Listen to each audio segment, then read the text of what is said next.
Now, speaking of gifts, I don't know what to open first. Before we get there, I have one very special one for you. Really? If you will turn around this way and take a look. Hey, Take! Yeah! Good job. I'm sorry. I couldn't be there today, but I won't tell you happy birthday. You have done so much for my career, and now I will win the IWGP title for you and for the Don Callis family. I hope I can make you... Wait, what? What happened? I pressed the wrong button. I'm so sorry. Here is your winner and new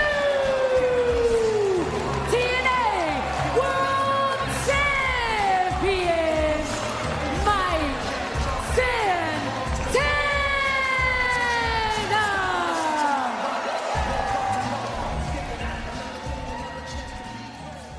Of WWE as its greatest champion with its greatest team.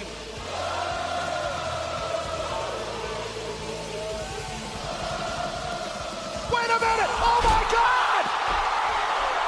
Breaker just speared Rollins!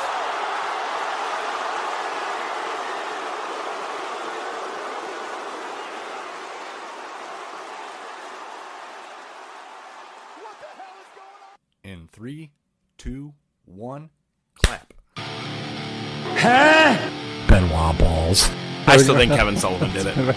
I'm Aubrey Edwards. I'm not a wrestler. Tony's quick sniffs of the week. No, just my dickhead friends causing concussions and shit. All right, never mind. There's barbecue sauce. So good, half the face don't work. With Hogan that close up on the fucking camera reminds me of my racist uncle. I know you ain't listening, but you know who you are, you fucking racist.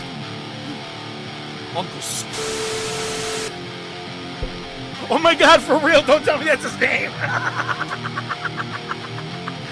No way. I was kidding. I swear to God.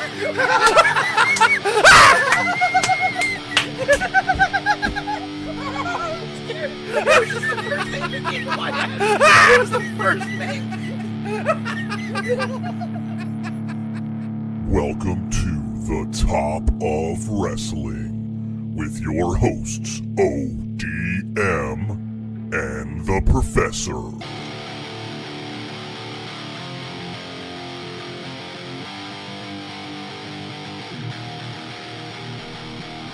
Good Wrestling Day. The show, the Top of Wrestling Podcast.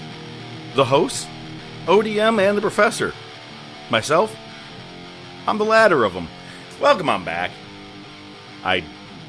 Worst intro ever. Hey man, how's everybody doing here? We're on iTunes, Spotify, Podbean, Amazon Music, Pandora, YouTube, Facebook, Instagram, and the X.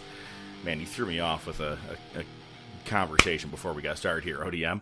So we're glad that you're all here. Look at it. We don't even need to fucking talk about anything that happened Monday night for the Bills because, well, this is a wrestling podcast, goddammit. Today we're going to be talking news. We're going to talk results. We're going to be talking bring it to the table. Both got a couple of stories to bring there. We got Reliving the Monday Night Wars 25 years later to the date.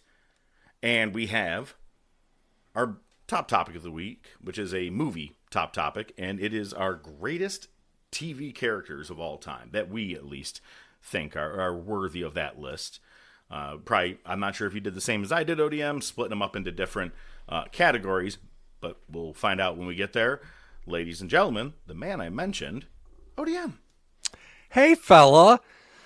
So, yeah, I mean, with these lists, I think, I tried to follow your lead on that one. But I think ultimately it's going to be like most of the lists where I'll probably have a few outliers. But for the most part, you're probably going to have more for each category and probably some of the same ones. But it'll be interesting. Have greatest meth heads, which is Spooge and the Skank. Well, Spooge and the Skank are obviously at the top of the list, but I didn't put them in there because I figured it was too obvious. All right, man. Let's dive into some wrestling news. Just not a whole lot of news this week, but we do actually have some results, a lot of results from this past weekend, multiple shows. And we're going to, not spend a whole lot of time on each one of the shows, but a lot of, I want to get your take on several things. Yes, that big 75-inch TV. Got a lot of wrestling last week. So this past weekend, on Friday night, one set of results early right now is they had the House of Glory show, which was in Jamaica, New York. The Hardys won the House of Glory tag team titles, and judging with what happened last week on NXT, which we'll get to, they're the 3-belt Hardys. Hooray. Just trying to catch up to Mercedes. Yeah, hey, right. I just want to say it right now, okay? I'm working my ass off to just talk and make sure that the sound doesn't come through. But my dog, very fucking well maintained today. There is some cocksucker little yippy dog across the street that just keeps meow, meow. And so I apologize, folks. It's not me. It's my new asshole neighbors. Welcome to the place. No one's introduced themselves to me. Let me ask you this question real quick. You move into a place. Are you the new neighbor and you go to each place, or do you, as the already established people, come and welcome them to the place by knocking on their door? I don't do either. If somebody right, wants to introduce themselves, they can, and I'll reciprocate. And other than that, fuck right off. Okay, that's 100% where I'm at. Just sitting outside having a chicken nugget or two, and I'm like, fuck all you. Anyway, but also at the House of Glory show on Friday night, Killer Cross had a match with Matt Cardona where Cardona jumped him early, and they had a pretty decent brawl for a little bit. But as soon as the bell rang, Killer Cross got Matt Cardona in a submission move, and Cardona tapped out pretty quick. So it seemed like a quick match, even though they had a long fight before the match actually happened. So, now, some funny things. You know I love listening to CVV, Chris Van Vliet. And this week was Nick Nemeth. He's Dolph Ziggler. He's the older brother of Ryan Nemeth. And he talked about how he got out of WWE. He was pissed off because they had him getting speared by Goldberg a couple of times, one at a SummerSlam pay-per-view, and I think one more time the next night on Raw. And he was pissed off. He's like, you guys are just treating me like I'm a fucking jobber. And he said he sent a very long email to Vince and said, man, I'm the luckiest guy in the world. You guys are using me in the role of what a local would do. A local jobber in that way is what he's saying. But you're paying me as a WrestleMania main eventer. This is great. And Vince goes, this is a lot to take in. We're going to talk next week. And when all those people got released and we were like, wow, Ziggler? No, he wanted for it. He wanted to get the fuck out. Even though he was making good money, he's like, I'm doing dick with my career, man. That's all I'm doing is just jobbing to everybody, even though I could work around everybody. But then the other part he talked about was Extreme Rules 2018. Now, I asked you about this, and you said no recollection. And that kind of fucking bothered me because we texted about it that night. And I can understand why you block things out. In the 2018-19 era, shit got weird and bad. We give everybody a pass in 2020, but those 2 years before the pandemic were horrible. And this was the match where him and Seth Rollins, because Roman Reigns was crammed down everybody's fucking throat nonstop, but he had to go away because of leukemia at the time. And that's when he became Joe, not Roman Reigns. Hey, everybody, I'm Joe, and I got leukemia. Joe before the teeth. And then Dean Ambrose turning on the night of, I got to say, that was pretty solid. You didn't think it was going to happen on the night that everybody was all standing there crying for Roman. However, because that happened at Extreme Rules that October, they needed a main event. And the fans were really pushing for Dolph Ziggler and Seth Rollins to main event this show. It was a 30-minute Iron Man match for the Intercontinental Championship that Seth Rollins was holding at the time. And they pushed and said, come on, let's get this. And Vince finally let him have it. And the fucking fans in, I believe he said was Pittsburgh, hijacked the show. Every time the clock would go from, let's just say it was at minute 27, and 10 seconds left, they started counting down like it was the Royal Rumble and did a after every 1 second, and before it got to the 0 of the next minute, doing the like it was Royal Rumble. And they did it for like 10 minutes straight, and it was distracting the wrestlers. They took it down, and Ziggler goes, don't do that, it's going to make it worse. And it did, because then everybody just started counting at 10 randomly for no fucking reason and doing that. They hijacked the fucking show. You finally got the Intercontinental Championship main eventing a pay-per-view for the first time since Brett and Davey in SummerSlam at Wembley. Jesus. And this is what the fans did. I was pissed that night. It was a shit show. It could have been such a good match, and it fucked everything up. But if you do want to listen to a good Chris Van Vliet episode, that was a good one listening to this. Raja Jackson pled not guilty to what he did to Psycho Stu. Motherfucker, we saw you. Yeah. I seen it. Yeah, I seen it. It's probably just, dude. I mean, how many times is it obvious that somebody's guilty? And I hate to say that because, obvious is very it's very subjective. But I mean, ultimately, I'm sure his lawyer is going to basically just argue that his actions and the instigating incident do not fit the actual law for the crime he's being charged with. You see what I'm saying? They're gonna spin it some way. And instead of attempted manslaughter, he's gonna get like assault, probably like some sexual harassment, and he might not even get assault because somebody said to him, "We're gonna get you your receipt," and yada yada. That's an inside term. This was all a work, brother. Aiding and abetting to an assault. Fuck, man. Yeah, it's gonna be a weird one. Yeah, it's gonna be a weird one. We'll have to keep our eyes on this one. Man, make that one you get to watch. Remember, like. When OJ? Certain people were on trial. Yeah, like it was on like 24/7 on all the channels. You could watch the whole thing. Oh, don't forget the Depp one. Oh, the turd in the bed? The turd in the bed. True story. The first year we had our dog that we have right now, Nova, we went away for the weekend, Hillary and I, and we asked our friends, could you watch her and take care of her for the weekend? They're like, no problem. She's still less than a year. And she is not like our friends, the ones that helped us move in, Josh and Alicia. She is not like Josh at all for some reason. She'll lick his face, but she'll just keep barking at his fucking face. Like she knows something about him. And she was standing on their bed just barking and barking and barking at him. And she barked so much, she shit. And just like it came right out on their bed. And we're like, oh shit. And it was at that time, we're like, yo, she pulled an Amber Heard on your bed. Yikes. Anyway. Vince Russo is not a fan of Stephanie Vaquer's promos. He's like, basically, he said, in America, we speak American, or something like that. He was like, but he basically said, you are in an American promotion. You should not be speaking dual language. I said, I don't know, man. I kind of dig it. Eddie Guerrero used to do it quite a bit. You know what I mean? Like where you do a little bit of both. I'd say 75% of her promos are English.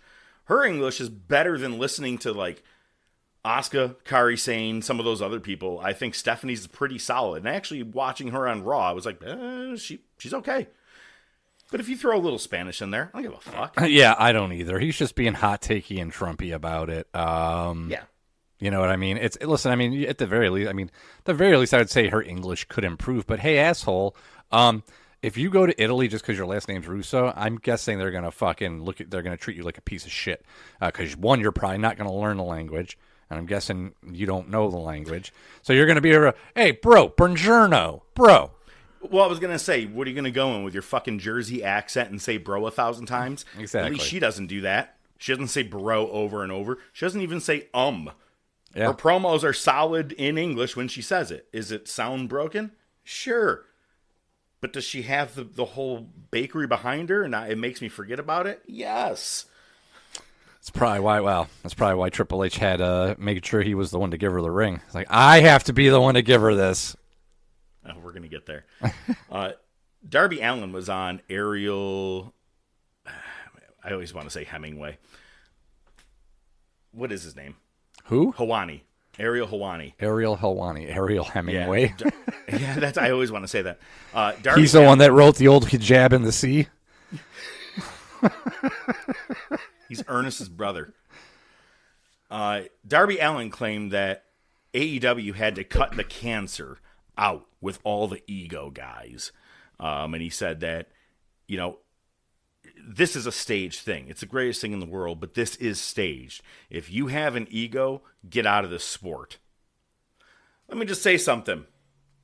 Did we all like Darby Allin? Yes. Mm-hmm. When non-AEW fans heard that CM Punk was coming back to wrestling, and that was maybe one of their very first AEW pay-per-views, do you think they even knew who the fuck Darby Allin was? Mr. Ego Man, if that's who he's necessarily talking about, Punk put him on the map. Secondly, who else is the ego people that left? Ricky Saints? Do you consider him? Ethan Page? They're both doing fucking tremendous work in NXT. One's the champ, the world NXT champ, if you call that, and the other one is the North American champ. Yeah, I don't get this. I mean, I get it. He's just being a company guy, right? Sure. But again, I'm with you on the whole ego thing. You know, maybe there's backstage incidents that make him feel that way. But here's the thing. In both AEW and WWE since returning, CM Punk has done nothing but put other people over and just done amazing work and made a lot of money. Yes, he wins sometimes. But other than that, I mean, he's not burying people in the promise. The work he's doing is putting people over whether he wins or loses. That's all there is to it. He's won a lot, but he's also lost a lot, too. Uh-huh. His first official match was Seth Rollins. No, he won that one, the first one back. But the one with Drew, the fucking bracelet got involved. Mm-hmm. You know what I'm saying? Like, all shit like that. So it was, yeah, no. If it's an ego thing he's saying, fuck him. Recent injury news. At the Collision tapings after Dynamite had ended, Clunky Ibushi injured his leg again.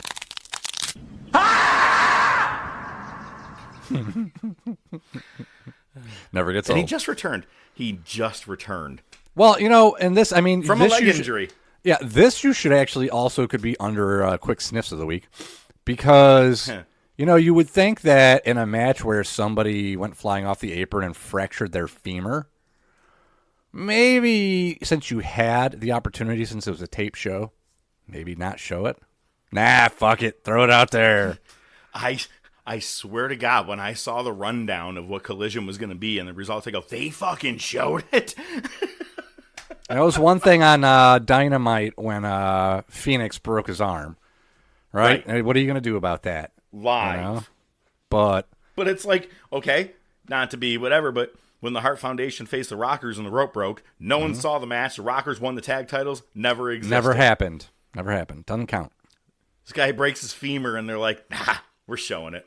Mm-hmm. We want you all to see it. That's like being like, this past weekend at a live event, you guys missed it, but D-Lo, completely paralyzed, draws. Let's show the footage right now. Right? Yeah, no, seriously. Dude, it'd be like, hey, man, I don't have a Coke problem. If you don't mind, I'm going to do a couple lines right in front of you. I can see you. Yeah, we're going to get to him in a minute. Contract news. Santos Escobar saw what they did with Andrade by putting him in the Don Callis mid-card family and was like, nope. I'm sorry. I'm going to resign. I'm actually going to resign with you guys. I don't care if I'm in the LWO. I don't give a fuck what I'm a part of. I'm back. Yep. I don't blame him. It was hilarious, too. Like, the day leading up to it, it was nonstop report. I mean, you would have thought it was fucking John Cena or something. It's just the amount of reports. Last week. Yeah, and it was back and forth and back and forth. Conflicting reports. It goes to show you that nobody had a fucking clue. No. You know what I mean? Well, so. and speaking of, come on, kayfabe pals, could you guys tell that last week was rather halfly phoned in with each other? Yeah, a little bit. You know, we didn't interact. We didn't interact at all. Yeah, well, you know, sometimes it's better. Sometimes it's not. I say that because I brought up his being put on the alumni page. All right. Also, Kofi and Xavier have both re-signed with WWE until the year 2030. That's cool. They're lifers. You know it's going to be there. You know what? Hang on. Yes, it seems like it's just going to be the same New Day thing. That's them signed there. It doesn't mean that in 3 years they don't move over to be coaches and some shit and still get paid. Sure. No, fair enough. Yeah, that's fine. Sooner the better. During the kickoff show for Crown Jewel on Friday, AJ Styles confirms he is going to be retiring in the year 2026. a lot of big names leaving, man. Tanahashi, Cena, Styles, a lot of people are retiring, and it is what it is. But I'd rather him go out while he's on top and still looks good, rather than pulling the Undertaker, who had like a lot of great WrestleMania matches and then like 4 horrible ones because he couldn't walk. Yep, pretty much. I kind of hope he picks up where Cena leaves off, and kind of just does some nice one-off matches, just to kind of throw homage to the past and shit like that. I kind of hope he keeps that thing going. Yes, but keep the homage to the past to the Cena thing, because then it's monkey see, monkey do, and it's not as fair big. enough. I kind of like gotcha. how Cena's doing things. But even like if he, how cool would it be if they let him come out in Bullet Club gear? Well, they fucking mentioned it at the show, so that's why. Yeah, we'll get there. Yep. A bunch of people were let go.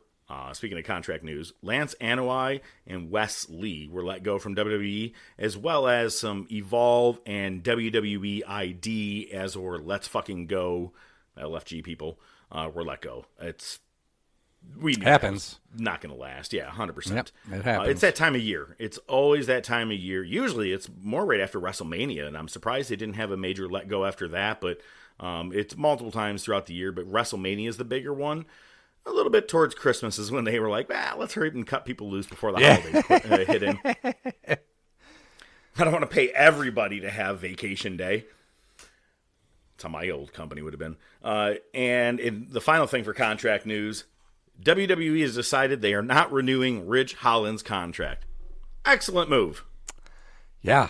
Should have done that after he broke his arm the first time or whatever you fucking had happen. He put out a post too. He's like, my WWE NXT career has been marred by multiple roadblocks or something like that. He wasn't blaming anybody, but it was basically, instead of just coming out and saying, well, I was injured a shit ton and I also injured a bunch of other people. So between those two things, I'm surprised it took him this long. Fuck him. He took out the best part of New Day. Yeah. Big E was the fucking best part of New Day. 100%. It does bother me that they went heel and how they're doing it. Because I liked how they did the turn, but it went nowhere really from there. I would have rather him just come back as a goddamn mouthpiece. You know what I mean? Just do it. Because if you ever heard one more time Phoenix, they got to do it at some point. You'd lose your shit. Yeah, so, they got to do it at some point. Our favorite point of the week, where we get a little faster in things. TK's quick sniffs of the week. Now, so far for the upcoming pay-per-view this coming Saturday, Wrestle Dream, there's 8 matches so far. We still have Dynamite tonight and Collision. We're going to make our way to 14. Don't you fucking worry. However, 6 out of 8 of those matches are rematches. At minimum. One of them is a 6th time. That is Darby and John Moxley. Their I Quit match is going to be a 6th match between them. And the other one is a 5th match, and they're actually promoting it as Mark Briscoe versus Kyle Felcher 5. Because it's tied, I guess, 2-2 or whatever, and it's for the TNT title. Outstanding. Doesn't even look fun. And after Dynamite was over, TK came out and told Daily's Place, this is the last show that we're going to have here. Likely the last show we're going to have here until August of 2028, when our new improved stadium for the Jaguars is built.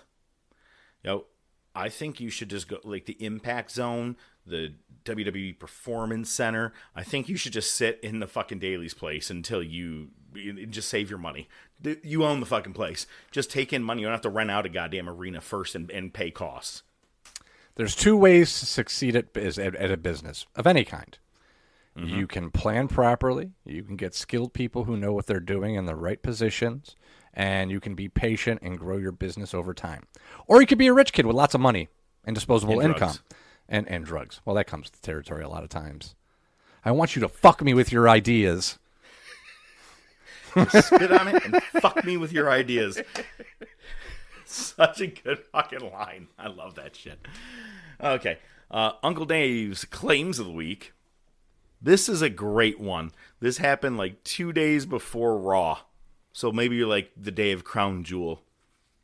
Austin Theory is expected to join The Vision. Right. Well, I guess he's still good, right? I bet you that's not even the name of the group before it's all said and done. I feel like they're going to be like, you know what, that was his vision. And we'll get there. Now, there is a lot, but we're going to blow through it pretty quick here. Let's talk about some results. Pay-per-view and TV results of this past week. Yes, again, it was, 8 days ago, if you will.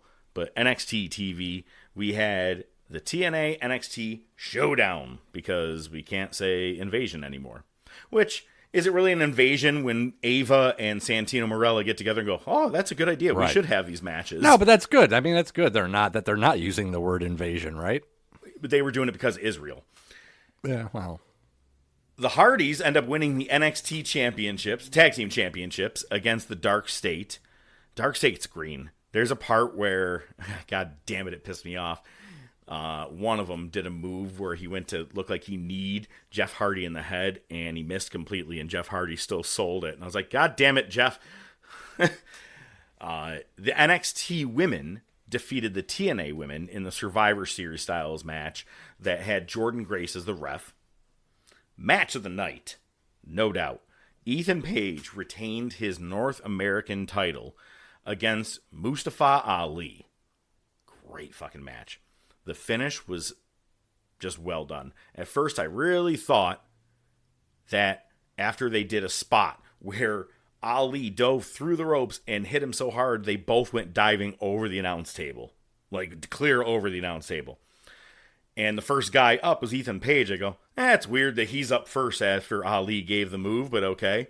And Ali goes to get in the ring with him, and his leg is caught on a microphone cable. I'm like, kick it off, dickhead. Kick it off. And he goes to get on the top rope, and it's still caught to him. And he looks down to shake it off, and Ethan Page pushes him off the turnbuckle to land hard on the outside. And I go, oh, plan spot. Even better. Brings him back in because he was hurt. Hit his fucking finisher. End of the fucking match. It was very well done. To the point, like I said, I was like, yo, this is a botch. He's got this cable really wrapped around his foot. But it was purposefully, like, that's why he was down behind the table. Took his time getting it properly wrapped up. And you could tell with how many times it was wrapped up, there's no way that he got it wrapped like 4 times around his ankle, right? By accident. So they didn't sell it as Page did that to him to slow him down. You're saying he did it to himself just to make it look like in the carnage his foot legit got wrapped up in the cables. Exactly, and they said Ethan Page took advantage of the whole thing. Gotcha. It was great. Okay. And Page got the heat. Everybody wanted Ali to win the match. In the back, Matt Cardona was talking to Bottom Jaw, Ava. I'm telling you, I watched it again. It's just, it's like that guy on Family Guy. It's hard to do. It's really hard to just be a Bottom Jaw. So Matt Cardona's like, I want a match with Josh Briggs. I want a fucking match. I know. There's so many things you could have said after that. That's why I was moving on as quick as possible. He tells Ava, I want a match with Josh Briggs. And all of a sudden, someone pounds on the door. And he hides behind the door. In comes Josh Briggs. He goes, I want a match with Matt Cardona. And Bottom Jaw goes, no problem. You can have a match with Matt Cardona next week. I like what you just texted. Bottom Jaw is my favorite lesbian rock band or punk band. So anyway, Cardona was there the whole time. And as soon as Briggs left, she goes, well, there you go. You got your match. So it was whatever moment. The TNA men versus the NXT men Survivor Series styles match. You had Joe Hendry as the referee. TNA went up 4-2, taking out NXT guys pretty quick.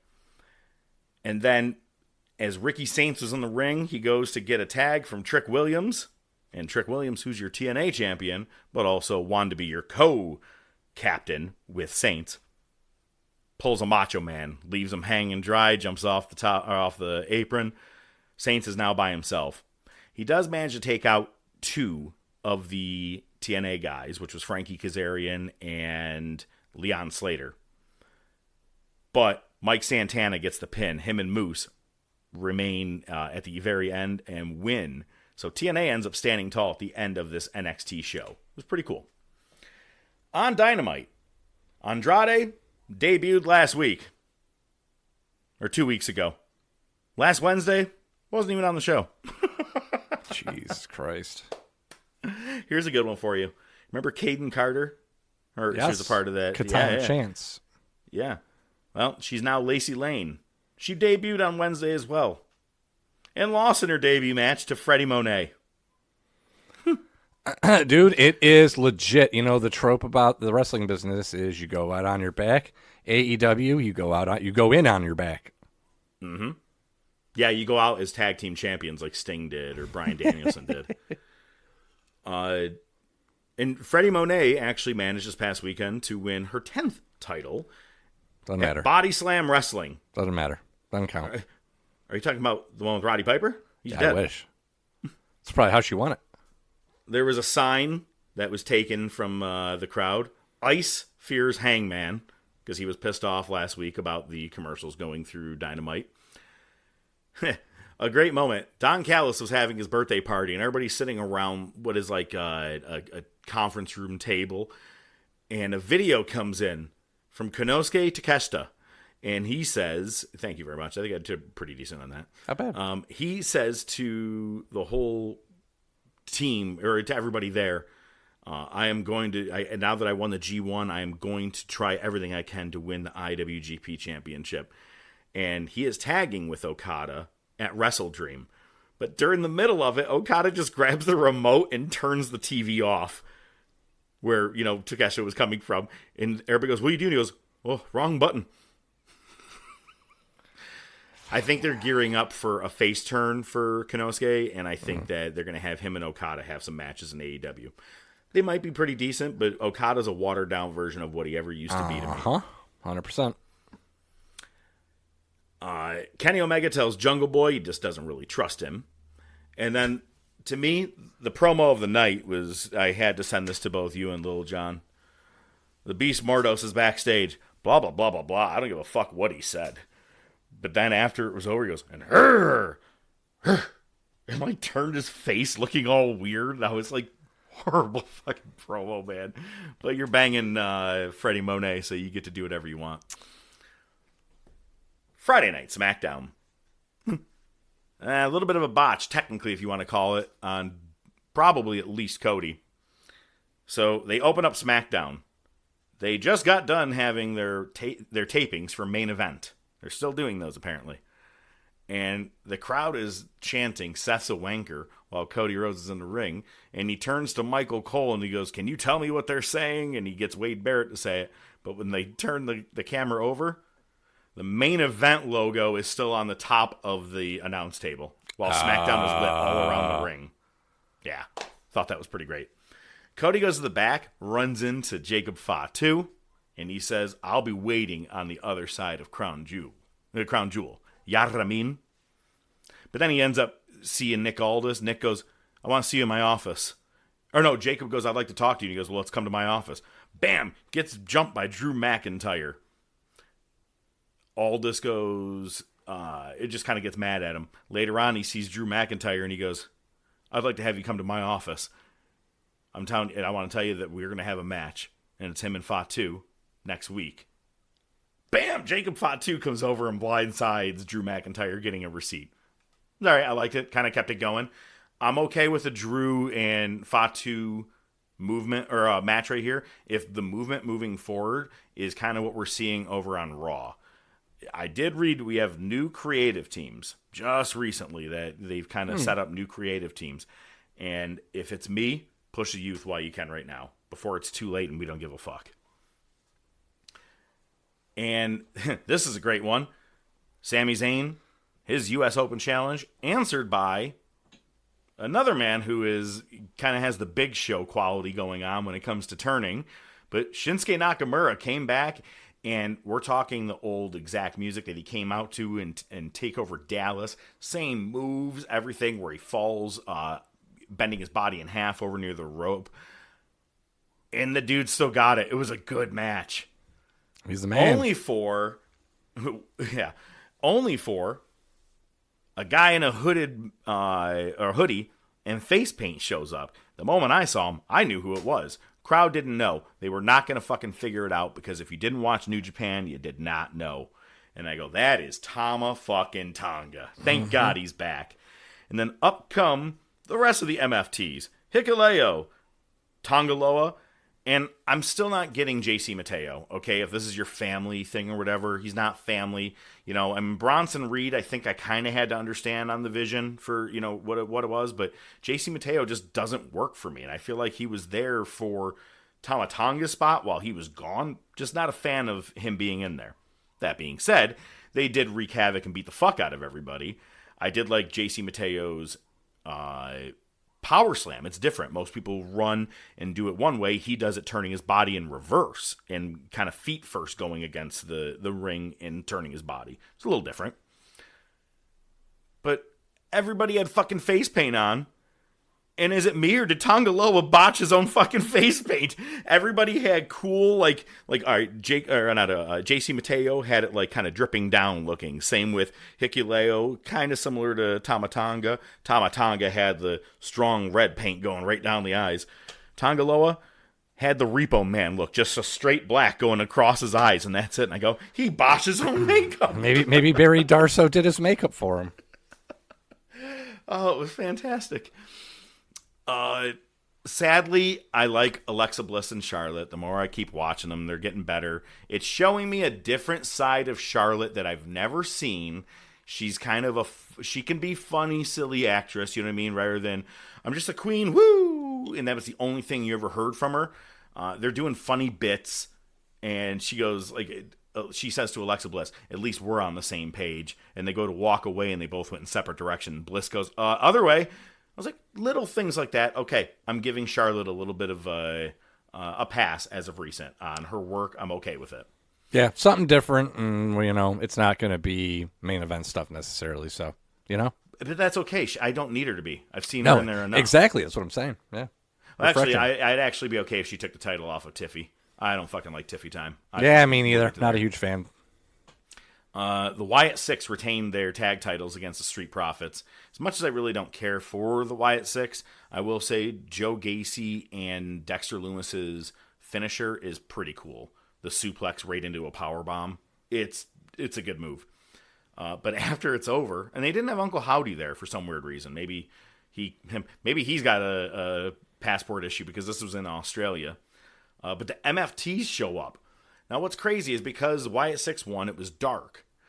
And then all of a sudden, MFT showed up around the ring, and within seconds, because it was dark, but they had the flashing lights above the ring that were moving, which looked cool on the ring apron, by the way, how the bodies were moving. But MFT showed up, and there is no fucking way the crowd figured out who it even was that quick. And all of a sudden, it was an immediate, "This is awesome" chant. And I go, that's piped in. Guaranteed that's fucking piped in. Because there's no way in that darkness they all got to, and they were like, "Oh, this is awesome," that quick. I think it feels like they're trying to recreate the Shield and Wyatts. Remember that in 2013? Yeah. Or maybe it was 2014, I believe. That Elimination Chamber match still is one of my favorite six-man matches of all time. It was, and the crowd was hot seeing them go that way and get into a feud. They're trying to make it like that. And unless they're just going to have the MFTs run over SmackDown and take the titles from them, I'm okay with it, but let's not build it up too much. But the best part was Nikki Cross just chest right up to Solo. Yep. Which shows how little he is compared to everybody else. And she's like, "I'll play with you, Solo." Lucky. Becky. The Miz had a promo in the back. Crowd actually popped for it because, you know, Miz gave the skull-crushing finale to Carmelo Hayes last week. And he goes, "Hey, Carmelo, you missed." Because, you know, Mello doesn't miss is his catchphrase. And the crowd was like, "Oh!" Miz has still got it. But in the main event, real good last man standing match. Again, Tony fumbled. Aleister Black has been back and doing his shit on SmackDown. He's been going great. His feud with Damian Priest has been a good slow build. They kept jumping each other. Matches, you know, kind of ending in, you know, bullshit. This is the last man standing. It was really good.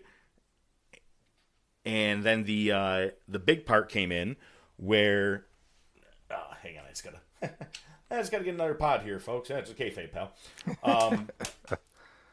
Zelina Vega, which is kayfabe, Aleister Black's wife, shows up and kind of gets in front of him like, no, please, don't hurt him. giving Alistair time to be able to grab one of those flash fire papers and put it up into his face. Funniest goddamn thing is I saw an AEW person go, WWE's copying AEW because the last several weeks Darby Allin's been coming out with a flamethrower and Alistair used this. I said, that flame paper has been around since like the 70s. The 70s, Wrestlers yeah. have used that forever. And it's a little bit different from a fucking flamethrower. Yeah, one's attempted murder. The other one's I just want to burn your face a bit. Yeah, there you go. But look, I got to say this. Can we stop? As fans, can we please fucking stop? Probably not. I get it. Everybody wants to be on TV, right? If you do some stupid shit and go outside and be the fucking person they talk to on the news. You know what I mean? Like those people, Lord almighty, there's a fire. But can we stop with the overacting to spots where people do like the, oh my God, so many of them in this last man standing match. Like, everybody looks like a fucking bunch of blow-up dolls. Their mouth just wide open. Yeah. Fucking hate it. It bothers me. I saw one on Raw. Same thing. It's like, and you're looking for the camera to look at you too, and then you overact even more. Like I said, you want to get on camera, do something, either become an actor or just be the asshole that walks up to the news anchor outside and goes, fuck her right in the pussy. Do something like that, but quit doing this blow-up doll face. That's a classic right there. It really is. I love how many times he did it, too. Sir, what do you think? Fuck her right in the pussy. So, Crown Jewel on Saturday was at, like, I don't know, 8, 9 a.m., whatever. Cool opening video package that was narrated by Rhea Ripley. And it was showing past overseas shows, just how big all the shows have been there, all across the seas, with, Puerto Rico, Paris, everything like that. Just kind of hyping for the night. They did the national anthem in Australia, and they got booed the fuck out of the building, which is just the funniest fucking thing to me. Like, what were you thinking? Did they not do the Australian national anthem? No, they did both, but oh, okay. They did the U.S. and they were like, or national anthem, and they were like, fuck you. Yeah, seriously. Why would they, like, why do you think that the Australians would care about the American national anthem? It's a pretty song. Okay. Francis Scott Key. Or no, was it F. Scott Fitzgerald? That's an author or an actor. Oh. Why fuck Scott Fitzgerald? F him. Anyway. Crown Jewel. Boo. Bronson Reed in the opening match defeated Roman Reigns in an Australian street fight because we were in Australia. No kangaroos. Kind of bullshit.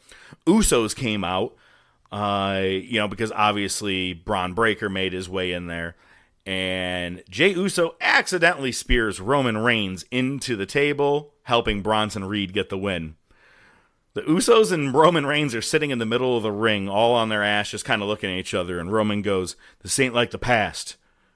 I'm going to tell you guys, I just don't want to see you. I love you both, but I don't want to see you till Christmas." That line made me laugh. Yeah, I think it's that was great. on par with Shawn Michaels to Ric Flair. I'm sorry, but I love you. Okay. Stephanie McCure defeated Tiffany Stratton for the Women's Crown Jewel Mega Huge title. Crowd started chanting, "You deserve it." What? Deserve what? What? You deserve this title? For what fucking reason? Yeah. Like, anybody could have won this match, and who gave a shit? Fans, man. But then Triple H comes out, and he goes, I'm sure you've seen the picture, him head-to-head with Stephanie McCure, like, talking to her, like, "Hey, man, you really deserve this." And I saw a couple memes, like, how come he didn't do that with Seth Rollins after he won his Crown Jewel match? But I did hear Miles Bourne. He's the one that's banging Stephanie McCure. He was hearing no excuses of this whole thing. Deaf. Thank you. Paul Heyman tells the Bronze, Seth wants you guys to stay him back for his match. He's got it on his own. John Cena gets his 100th pay-per-view win against AJ Styles. All right, another classic between the two. And just like Royal Rumble in 2007, I believe, they did not leave the ring.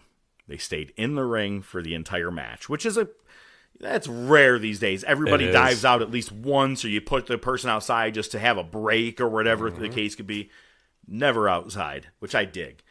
AJ Styles came out in 2004 AJ Styles wear, the shorts. X-Division. Oh my God, it was so cool to see it, man. And what was cool is Cena handed Spiky Taylor, I'm done with her fucking hair. It's overkill, man. Just fucking look at me, my hair's crazy. Woo! So he hands her an intro to use for AJ Styles. And the man that, the TNA original, the official leader of the Bullet Club, where he goes, oh. So that was huge. So like you said, I wonder if he'll do anything Bullet Club-wise. Maybe. The problem is it's owned probably by New Japan, at least to a degree. It is. They, I don't know, man. It would be cool. It's going to be hard. I don't see it happening. They'd have to strike a deal, even if it was like a one-time deal. But, yeah, fingers crossed. So I'm sure you've seen the list, but I thought it was pretty great. A lot of move shout-outs. This is what Cena's doing during his retirement tour, is kind of giving tribute to all the guys he's faced that he can't face in this final time, in so many dates left. He's got 4 dates left. It's funny because he put up 4 fingers at the end, and someone was like, oh, he even did a tribute to the Horsemen. It's easy, guy. It was 4 or dates to The Rock. Oh, that's right. Well, you already did 2, 3. Move shout-outs. Cena himself did the Miz's skull-crushing finale, Rusev's Accolade, the Walls of Jericho, Bray Wyatt's Sister Abigail, which the crowd lost their goddamn mind, and everybody did Firefly lights directly after, and Cena just smiled in the ring. I was like, okay, cool moment. The second rope DDT and an RKO, like Randy Orton. He did a choke slam, kind of, a nod to, we'll say, Taker and Kane, as well as a tombstone. He attempted a pedigree and did hit a 619. And one thing people didn't mention is he did do a nice tribute to Chris Benoit with the Crippler Crossface. It's probably Dan O'Brien, I'm going to say. Right, yes. AJ Styles did the Scorpion Death Drop, the Coquina Clutch, like Samoa Joe, Angel Wings, like Christopher Daniels, the Deadeye, like Frankie Kazarian, and even did Sweet Chin music like Shawn Michaels, which I think that's because he said he wanted Michaels to come out of retirement. He wanted a match with him. He really wanted it. So I think that's kind of his own just tribute to, at least, because everybody else is everybody they faced, but I feel like that was like his own personal nod to Shawn Michaels. Maybe he'll get the match in Saudi Arabia. Great sign spotting. Meltzer fears facts. He ain't lying. He ain't lying at all. Rhea Ripley and Io Sky defeated the Kabuki Warriors. Oh my God, Io Sky did a hard drop kick right to Asuka's face. I saw a video. She was knocked out. Yeah, it's fucking crazy. And after Io and Rhea win, they backstage have like a little thing together where they're having a pastry. I'm like, just drop the pastry and kiss already. But did you see? I think it might have been a house show or a dark match. Like, they're in the ring together, the lights go out, and she leans in like she's going to kiss her, and Io kind of, like, jumps back like, the fuck are you doing? It's fucking great. It's like when Mac tried to kiss Dennis that one time, and Charlie goes, did he just try to kiss you? That's the Garbage Man one, right? They're all in the tuxedos. Yeah. It is. And Seth Rollins defeated Cody Rhodes for the men's giant championship. Look at, man, Cody Rhodes did a fucking avalanche Crossroads off the top rope. Seth kicked out. Seth uses the watch that he's been talking about for the last several weeks, the WrestleMania 40 watch, hits Cody when the ref isn't looking, and he does a curb stomp off the top rope, an avalanche one if you want to call it that, and wins the championship and goes, I told you all, I'm in the win. Ooh, that hurt my throat. Outstanding. Yeah. TNA Bound for Glory on Saturday night. Some questionable calls on this show. The pre-show was the Hall of Fame. Beautiful People, Mickie James both get inducted. The Beautiful People had Tommy Dreamer come out, and they put a paper bag over his head, which always has a picture of Angelina Love and Velvet Sky on it, which was a nice callback. Mickie James was introduced by Tara, a.k.a. Victoria. And she goes, Victoria goes, I am so fucking nervous right now. If this was a match, I'd be fine. She goes, hang on, let me get comfortable. And she takes her heels off and just throws them the fuck, like, way into the crowd or whatever. She goes, all right, I'm fine. And introduces Mickie James. All right. They brought out the old Knockouts Championship to have Mickie hold, which was cool. Well deserved for her. I always liked her. Steve Maclin, who I thought was a heel, but apparently turned face at some point in TNA, defeated Frankie Kazarian to win the International Championship. I'm going to move a touch to the side here, ODM. I see Macklin's the one here in the picture flipping off, and yep. that's his mom with him. Who does she remind you of? Well, somebody that you wouldn't know, somebody that I used to work with. No. Oh, Mama Rhodes. No, she looks like Mac's mom.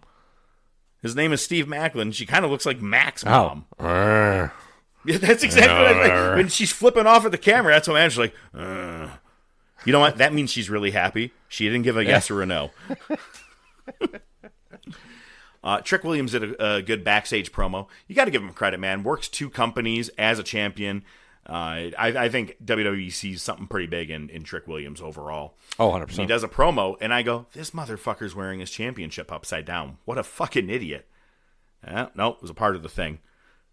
And he goes, people always ask me, why do I wear the championship upside down? He goes, lawyer man, let him know. And he goes, because you turned TNA upside down. Fine. Tessa Blanchard used a roll of quarters to defeat her former friend Gia Miller. Crowd hated Tessa Blanchard. You know what I heard about Tessa Blanchard? Racist? Well, I was going to say she doesn't like scary movies, but... That's... Jesus Christ. Not even going in detail. So they have the Call Your Shot gauntlet match. You get any championship anytime, or get to face a champion anytime, any kind of championship. It's both men and women in the match. Guys are just beating the fuck out of women, throwing them over. Kind of fun. Cody Deaner, he's been a TNA long stay for quite some time, but he has a new gimmick, and it's called the Hometown Man, where he comes out dressed in hometown stuff. They were in Lowell, Massachusetts. He had all Boston Celtics gear on, and the crowd was going nuts. And he has a mask over his face that, it goes to the home team colors. I dig it. There's a guy, Zach Clayton, who is the boyfriend. This is the best I could tell you of this. He's the boyfriend of JWoww from Jersey Shore.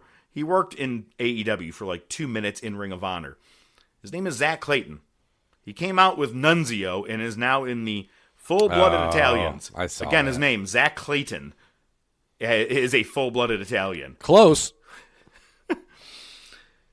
So then it comes down to Nick Nemeth and Frankie Kazarian, who a woman was on the way to the ring, was dancing around, kind of doing like an AJ Lee skip, and Kazarian comes and just knocks her the fuck out, and Santino goes, fine, you could take her place. He goes in. It comes down hilarious. to Nick Nemeth and Kazarian. And now what it is becomes a singles match. So it's not a Royal Rumble at this point anymore. Down to the last 2, singles match. And they do... someone did like a suplex off the top rope. They both hook each other's legs, double pin. Santino comes out and says, for the first time ever, we have 2 winners for the gauntlet. Crowd fucking hated it. Immediately bullshit chants. They did not like it. And I was like, I'm kind of with you. It was a stupid end. Kalani Jordan, NXT champion, or NXT wrestler, who is the Knockouts champion, retained against Indy Hartwell.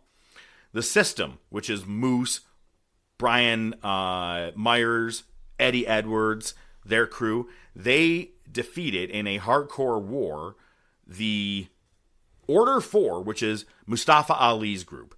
Holy blood in this match. And there was a point where, because they also had 1 woman on each team, one was Eddie Edwards' wife, and she went down on a bunch of tacks. Look at, sometimes you're like 2 stick at best on the tacks. Mm-hmm. Her whole fucking back was covered, like stuck in there. And then Ali put a bunch on her body and went to go do his 450 splash off the top rope. She moved out of the way in time. He went down on him. He went down on Zax. Yeah. And Eddie Edwards got the pin. It was pretty cool. It was a pretty decent match, but just a lot of blood. Match of the night, which was also a dream match. The crowd lost their fucking shit when the bell rang for Leon Slater and Javon Evans for the X Division Championship. Every move was awesome. The crowd was into it. There was a great spot where Slater pulls up Javon Evans and goes, "Come on, let's go, get some fight left into you." And he goes, "Go ahead, hit me. And Javon Evans winds up like he's going to give him a hard chop. And bam, immediately hits a cutter, goes off the top rope, hits another cutter for a 2 count. But holy shit, the crowd lost it. No one was ready for it. Everybody was just going, shh, shh, shh, so you could hear the smack. And he hit him with the cutter. Well done. Haven't seen that move before. Yeah. So good. They get counted out. And Santino comes out and goes, "We will give you 5 more minutes." After minute 2, NXT's Dark State shows up and beat the fuck out of both guys. And for the second time tonight, the crowd is chanting bullshit. If this was going to be possibly no bullshit up to a match of the year as to how good these two were going back and forth. The ending is all I'm going to have to remember. It just lost it all. Chris Bay, remember, couldn't walk a couple months back. Shows up to TNA Bound for Glory, the company that he worked for, to a fucking zero reaction. Crowd didn't cheer, no one even knew who he was. And he goes, "Here, Bound for Glory," or as I call it, Bay for Glory. And people were like, "Who the fuck is this guy?" It was bad. It pissed me off, to be honest with you. Yeah. And you could tell he knew it. And he gave the attendance, which was 6 people away shy of 7,800. The Hardys defeated Team 3D in one last table. NXT and TNA tag titles were on the line for this. Spike Dudley came out for the entrance, which is really cool. He does insurance now. And good to see him. Yeah. Jeff did to Devon. Devon really held himself off from doing any real major spots. He's kind of beat up, but this was his retirement match. He said it was going to be no matter what. And Jeff tried to recreate the WrestleMania 2000 spot where he's in the middle of the aisle on a really tall ladder, and you have Devon on a table below him. Or Bubba Ray was the one that did it in WrestleMania. He goes down, and Jeff clocks his fucking head on part of the ladder on the way down on one of the fucking steps. And he's talking to the ref immediately after. No kayfabe, like, "Hey, are you okay?" He goes, "Am I bleeding? Do you see it?" And he's actually asking the ref, and he keeps touching the back of his head and looking at his fingers. And he still went on another 5 minutes. The ending was kind of a weird flat finish for me. They beat the fuck out of Devon. He's done. He's through his table. You got to put each guy through the table consecutively, just like we saw at that WrestleMania or the Royal Rumble 2000 match earlier when we watched the Wars. And they beat the fuck out of Bully Ray, and they were both ready with chairs. And Bully just kind of turned around and gave this weird puppy dog look, like, "Just do it." And they both drop the chair, pick him up, and just slam him right through the table, and that was the end of the match. Afterwards, they're all hugging with each other, all lovey-dovey. And then Bully Ray and Devon stop the Hardys from leaving the ring, and they take off their boots and say, "Here, we've been sweating him for the last fucking half hour in this match. We'd really appreciate it if you guys would keep him." Ew. But it was their retirement. They're done. It was, the match was what it was for 4 fucking really old guys doing a tables match.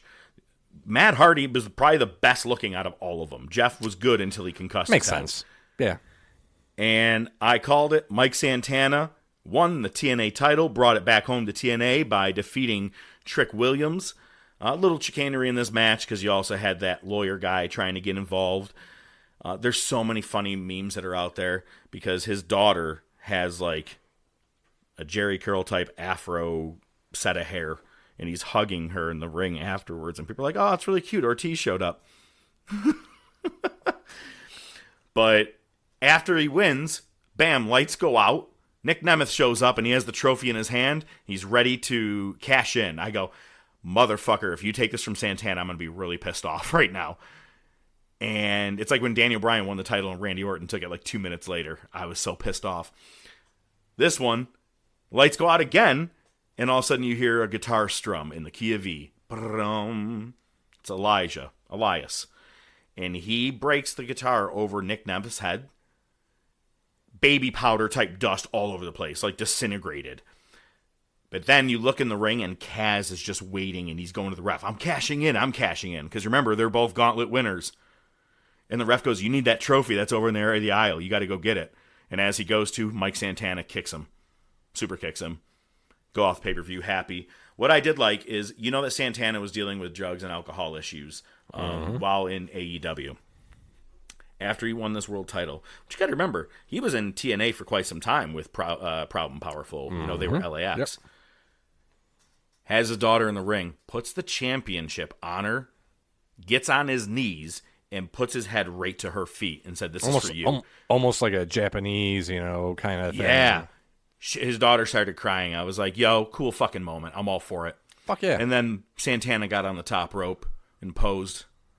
Fucking crowd split. Everybody was like, oh, we know who the champion is. Gotta go. Gotta hit the train or whatever the fuck it was. It's 11 o'clock. It looked like an AEW show on the hard cam side. It was bad. That sucks. But it was full the whole fucking show up until he won the title. And I was like, good for you. Yay, Puerto Rico. Okay, goodbye. And just took the fuck off. Maybe they wanted to get home before he had a chance to rob him.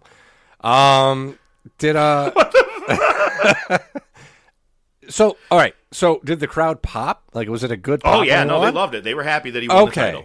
Yep. Okay, so after the daughter thing, he gets on the ropes and he's like, everybody's leaving. That's what I'm saying. How long was I celebrating my daughter? Huh. So then, one more pay-per-view that happened. Sunday night, Monday morning. King of Pro Wrestling for New Japan. Drilla Maloney, who I said is going to be a breakout star. He is. He's there, and he defeated Sonata in a no DQ match. He got busted open really bad. Not busted open. He cut himself. It was set for it to happen. And then the House of Torture come out, and they start beating up Maloney. And then Bullet Club War Dog member Clark Connors comes out, makes the save, goes under the ring and grabs a fucking spare tire and just starts hitting the guys in the head with it. Like, just hitting them across the head. I go, okay, good use of the tire iron. It's probably right next to it, but okay. Drilla hit a reverse type pile driver. I don't even know how you want to say it. Kind of like he pulled him up for like a reverse scorpion death drop, but then dropped him like a pile driver. Very interesting move. Yeah, I'd have to look it up. Yeah. It was very, very interesting. I liked how it happened. ELP, El Phantasmo, in a 20-minute time limit, because that's what TV titles are. He retained that championship against Hiroshi Tanahashi. Yota Tsuji defeated Gabe Kidd for the Global Championship. Made Gabe Kidd tap, which I was kind of shocked. This was a banger match. Had the crowd heated, which was great because it was right before the main event match. Get everybody heated up. But don't drain them too much. But then all of a sudden, Bullet Club War Dogs and Los Ingros Nobles de Japan, they all just kind of shook hands and became one. And they're all like, all right, let's put this shit behind us. Okay. And everybody shook hands with everybody. It was different. And then in the main event match, Konosuke Takeshita won the IWGP World Heavyweight Championship. I like that you're doing RVD thumbs to your head. Hey, I called Santana, you called Takeshita. Both happened within about a fucking 12-hour period. That's awesome. We're good. Yeah. We know what we're talking about. Zack Saber's a great submission specialist. Mm-hmm. Worked on Konosuke's arm early. Yeah, I saw. And he sold it the entire match. Went to go do certain moves and couldn't lift him. He did the forearm. Damn, this is so good. He did the forearm, which puts Saber Jr. down, but Konosuke went down too. Yep. Which was awesome. He took that arm band off or whatever it was, and when he hit him, crowd was like, "Oh shit, he killed him!" It was a hard hit. It was a good one. I liked it. I unfortunately did not get a chance to watch the match, but I did see some highlights, and even just the highlights looked. Oh yeah, classic New Japan. Yeah. And then you got Monday Morning Raw. I chose the Takeshita match first, and everything was spoiled for me on Raw, unfortunately, but I didn't care. Because it was Bills game day, baby. What do I got to worry about? Seth Rollins opens up with the Vision, saying he doesn't need anybody. Actually saying to Bronson Reed, 6 months ago, you couldn't even beat Roman, and now here you are, which is a fucking slap in the face, because, like, yo, he put you on the shelf for a little bit with all those tsunamis. He's saying, I brought in Heyman, I brought in the Bronze. And then a bunch of fireworks goes off. There's a great part where Rusev is talking to Penta, who's going to have an Intercontinental Championship match with Dom. And as Rusev is just staring at Penta leaving, Dom walks in from behind, sees Rusev, and then just backpedals. Crowd popped immediately for that. Outstanding. Best part of Raw lately. Another great CM Punk and LA Knight backstage interaction with Jackie Redmond. They just do a really good job together. Yeah, I love it. Yeah, they do. They do have a good. But again, yeah, I mean, it's it's easy. It's shit that writes itself, man. It ain't well, fucking we're gonna rocket see where science. things go. I mean, we're going to talk about it towards the end of Raw because we have directions we could possibly go. Mm-hmm. Dirty Dom did use the ring bell hammer on Penta. Great move. He grabbed both his Intercontinental Championship and the ring bell. Or I'm talking about the ring bell, the hammer. Win in the ring, left the championship there. Ref's like, why the fuck is there a championship here? And I saw the replay. He hit Penta in the dick with the fucking bell, or the hammer, I'm sorry, and bell end. Then put it in his boot and delivered a 619 with it in his boot. Splash off the top rope, wins. Nice. Excellent Eddie Guerrero type shit. Mm-hmm. It's working for me. The Usos bicker backstage again. Asuka is backstage with Kari Sane, who has a fucking not black and blue on her head from the match on Saturday. And Asuka's like, this is your fault that we lost. And she goes, and now tonight, you're going to face Rhea Ripley, which in the very beginning of the show, they already told us. And Kari's like, wait, what? I'm like, that they already told us. You guys, this was a wasted segment. But then she slapped the taste out of Kari Sane's mouth. Hard. It was a real hard slap. Damn. And then we had Rhea Ripley defeat Kari Sane. There was some chants that happened after Crown Jewel, and then it happened at Raw. Asuka is a cunt from this Australian fucking crowd. And yeah. Rhea's like, my people are a little loud, or whatever the fuck she said. And then on Raw, they started doing it, and they had to quickly play Rhea Ripley's song because it was already starting up. They're like, oh shit, here we go. They were able to dodge it okay on Raw, I feel like. But she was about to do a riptide on the table. Kari Sane uses a kendo stick to save Asuka. Bronson Reed defeated Jim Uso, and after the match, he was getting another post-match beatdown from the Vision, and Jay had to come out. And I'm calling it right now. This is going to lead to something because he was in the triple threat match at the end of the night. He's going to tell Jimmy, look, because I had to save you, I got hurt. And he kept saying, you got to do shit on your own. And Michael Cole's laying it on the heel work. Michael Cole said, he goes, oh, it's about time Jay does something and thinks about someone other than himself for once. I go, oh, we are definitely pushing this heel turn. Oh, yeah, it's coming. In a match where it was Lyra and Bayley versus Raquel and Roxanne, Bayley was doing okay. Before the match, just being the hugger type Bayley. And then in the match, Lyra has to slap her. She goes, you're not being the right person. She slaps her, and Bayley ends up like facing the rope, kind of almost like a 619, and she just goes, stands up and beats the fuck out of everybody and gets the win. I'm loving this Bayley thing, and it's been great every week. It's not repetitive. They're not doing the same thing every week. They've switched it up. Yep.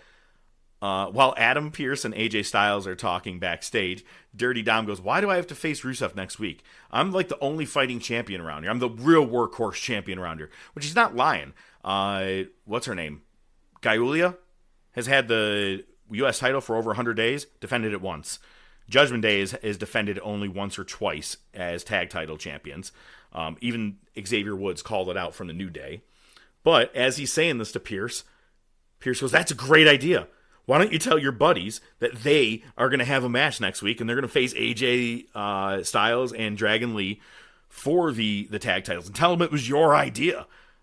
It's kind of funny. I like that whole thing. They're still trying to drive the wedge with the group. Roxanne Perez basically wants a piece of Stephanie Fakir's ass. Get in line. Who doesn't? Jey Uso comes out. The crowd actually requests for a Yeet performance repeat. You know how with the twisting hands, which I hate it. I absolutely fucking hate it. I don't want to hear it the first time. Crowd finished Cult of Personality, which was great after they cut the music. And Punk wins the #1 contendership for the World Championship against Jey Uso and LA Knight. Then the Brawns come out and take out everybody. And just as Seth Rollins is posing, didn't see it coming, Braun Breaker spears Seth Rollins. And what I loved is that afterwards, Paul Heyman, what the fuck are you doing, Braun? What the fuck? And then he gets right in, Breaker gets in Bronson Reed's face and goes, you have a choice. You're with him or you're with me. Reed takes about 2 seconds and just drags Seth Rollins' ass over to the corner, gives him a tsunami. Then he gets in Paul Heyman's face, who looks scared shitless. He's like, make a choice. And when he grabs both of their wrists and puts them up in the air, Heyman's face immediately changed to almost like Smiling. an ECW pissed off look. Like yes, this is our new group. And I go, I'm already there. Fuck yeah. Now, maybe Austin Theory joins this, okay? This is what Meltzer may have been claiming. Let's hope not. Exactly. There is report Seth Rollins is injured.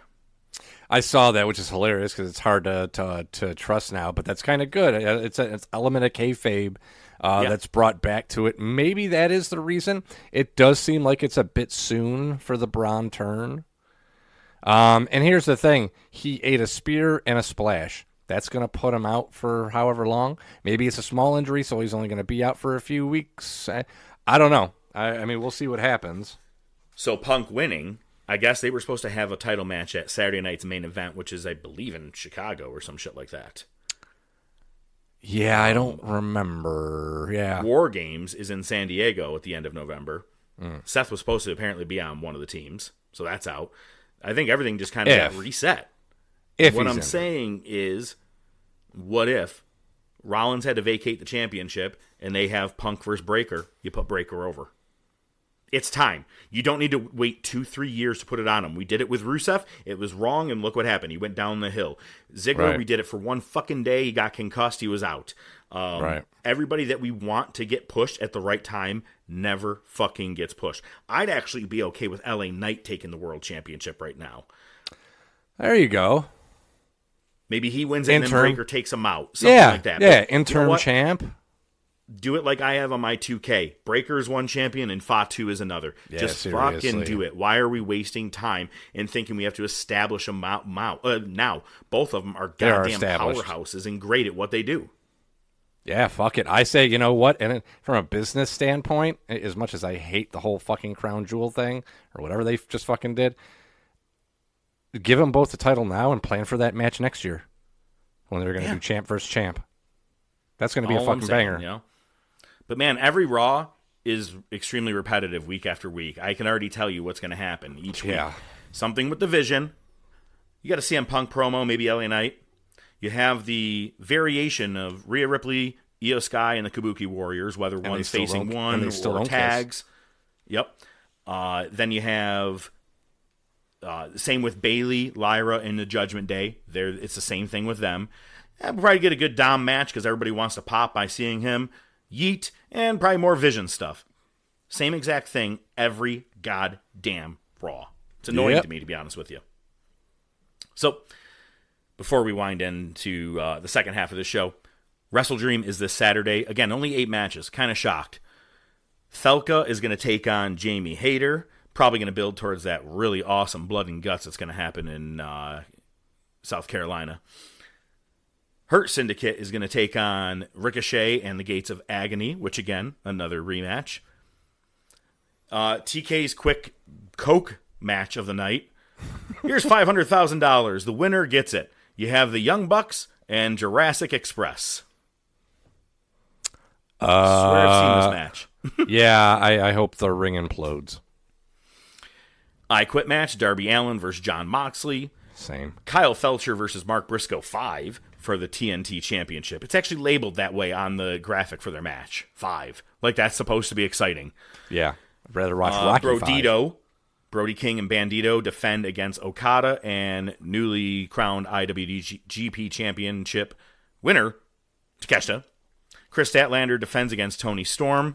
She's probably going to retain since she just got the fucking title. And Samoa Joe is likely going to be jobbing to Hangman Page in the main event. Outstanding. Can't wait. Let's bring something to the table.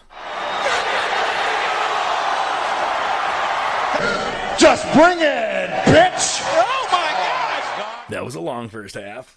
So, I have to bring this up. It's something that kind of bothered me, hit home just a touch. Last week, if you were lucky enough in Rochester, you were within the area, Mick Foley was at Comedy at the Carlson. And, of course, after it's done, you usually get to do a meet and greet. Some friends of mine, actually, we all got friends of mine got pictures because I had a gig that night. I didn't get to go many, many years ago when I could have when he was in Rochester. It's funny because we actually talked to him on the radio show and he yawned every other minute. And we're like, motherfucker, we're live. So anyway, he was at Comedy at the Carlson and people pay to do the meet and greet. So a couple years ago, lost a friend of mine, my buddy Mark, and his brother, who we all call A-Bomb, they went to see him at the Comedy at the Carlson. And he put up a post. He said, I have to do this rant. So he wrote this. And all right, here we go. I want to go off on a bit of a rant this morning. Back in the summer of 98 or 99, my brothers and I stood in line for almost 4 hours to meet our favorite wrestler at an autograph signing.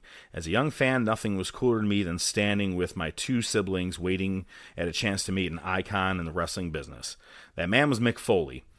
When the line started moving and we got closer, the excitement was overwhelming. I get to look him in his eyes, shake his hand, and thank him for what he's done.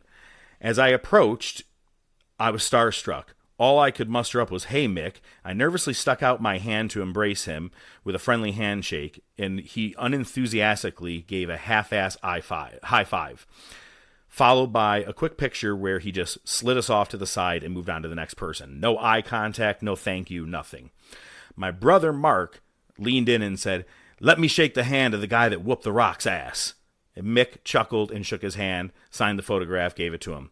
I can clearly remember being hurt from this one because I always wondered why he denied me of this. Let's skip just a touch ahead. I always have respect for him and everything that he's done in the business. Now let's forward to last night. We see him for the 40 years of Foley at the Comedy at the Carlson. We paid for the VIP tickets for the meet and greet. This whole time I'm thinking, now I finally get my handshake from the man, my favorite wrestler. I get that moment that I didn't get when I was really young and when I was really young. So he does his show, which is great, super entertaining, very funny, great to see him all around. I genuinely enjoyed it. When he was done, people lined up to do the meet and greet. We're standing in line, and the exact feeling still hits me like it did before. Sorry, I had to turn the page here. When we finally get to him, I stick out my hand with confidence and a huge smile and recite the same line that my older brother Mark said to him all those years ago. Let me shake the hand of the man that whooped the Rock's ass. He kind of laughed, but then didn't shake my hand. Right there, my stomach sank. No handshake, no eye contact, nothing. I told him I had a lot of great memories watching him with my family growing up, and thank you for everything he's done. He gave zero response and then just kind of shoot us off.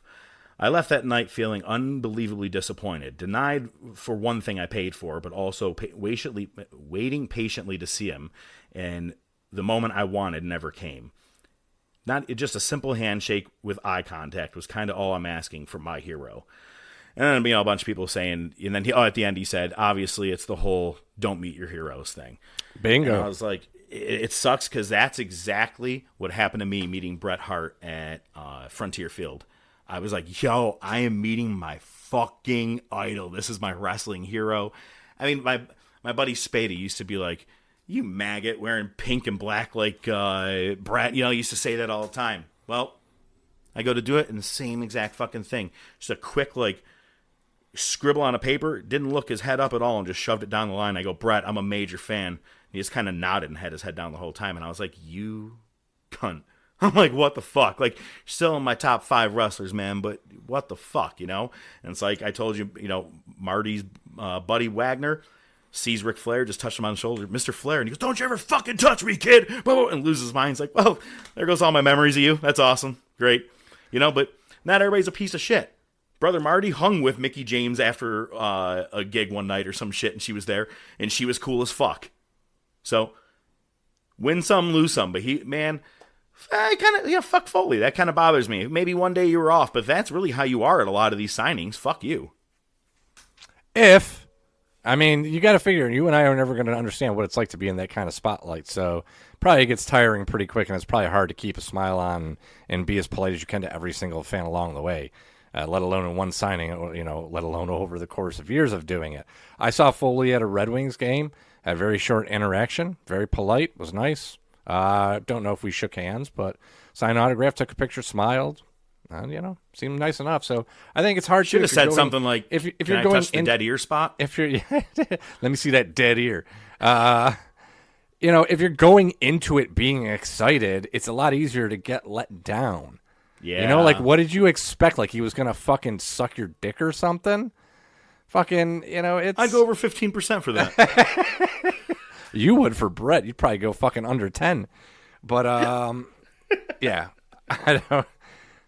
Yeah, listen. I can understand and appreciate how it was frustrating, but again, you got to look at it with a level head and say, these guys do this all the time, and Mick Foley's been doing it fucking for a long time. He's been dealing with that shit, so it could have just been a bad interaction, or maybe your friend's just a twat.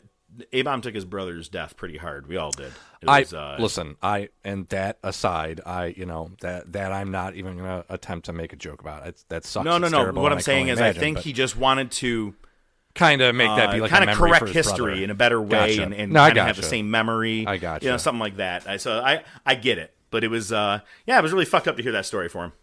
Well, tell him next time he leads with the handshake, don't lead with the thumb in his asshole. Just shake his hand like a normal person.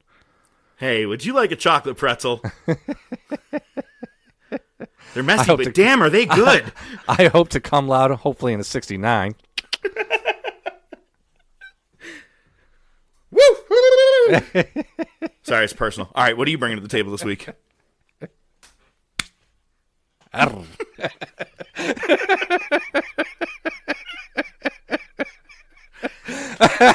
It doesn't get old. I love that. That's a great callback for us now.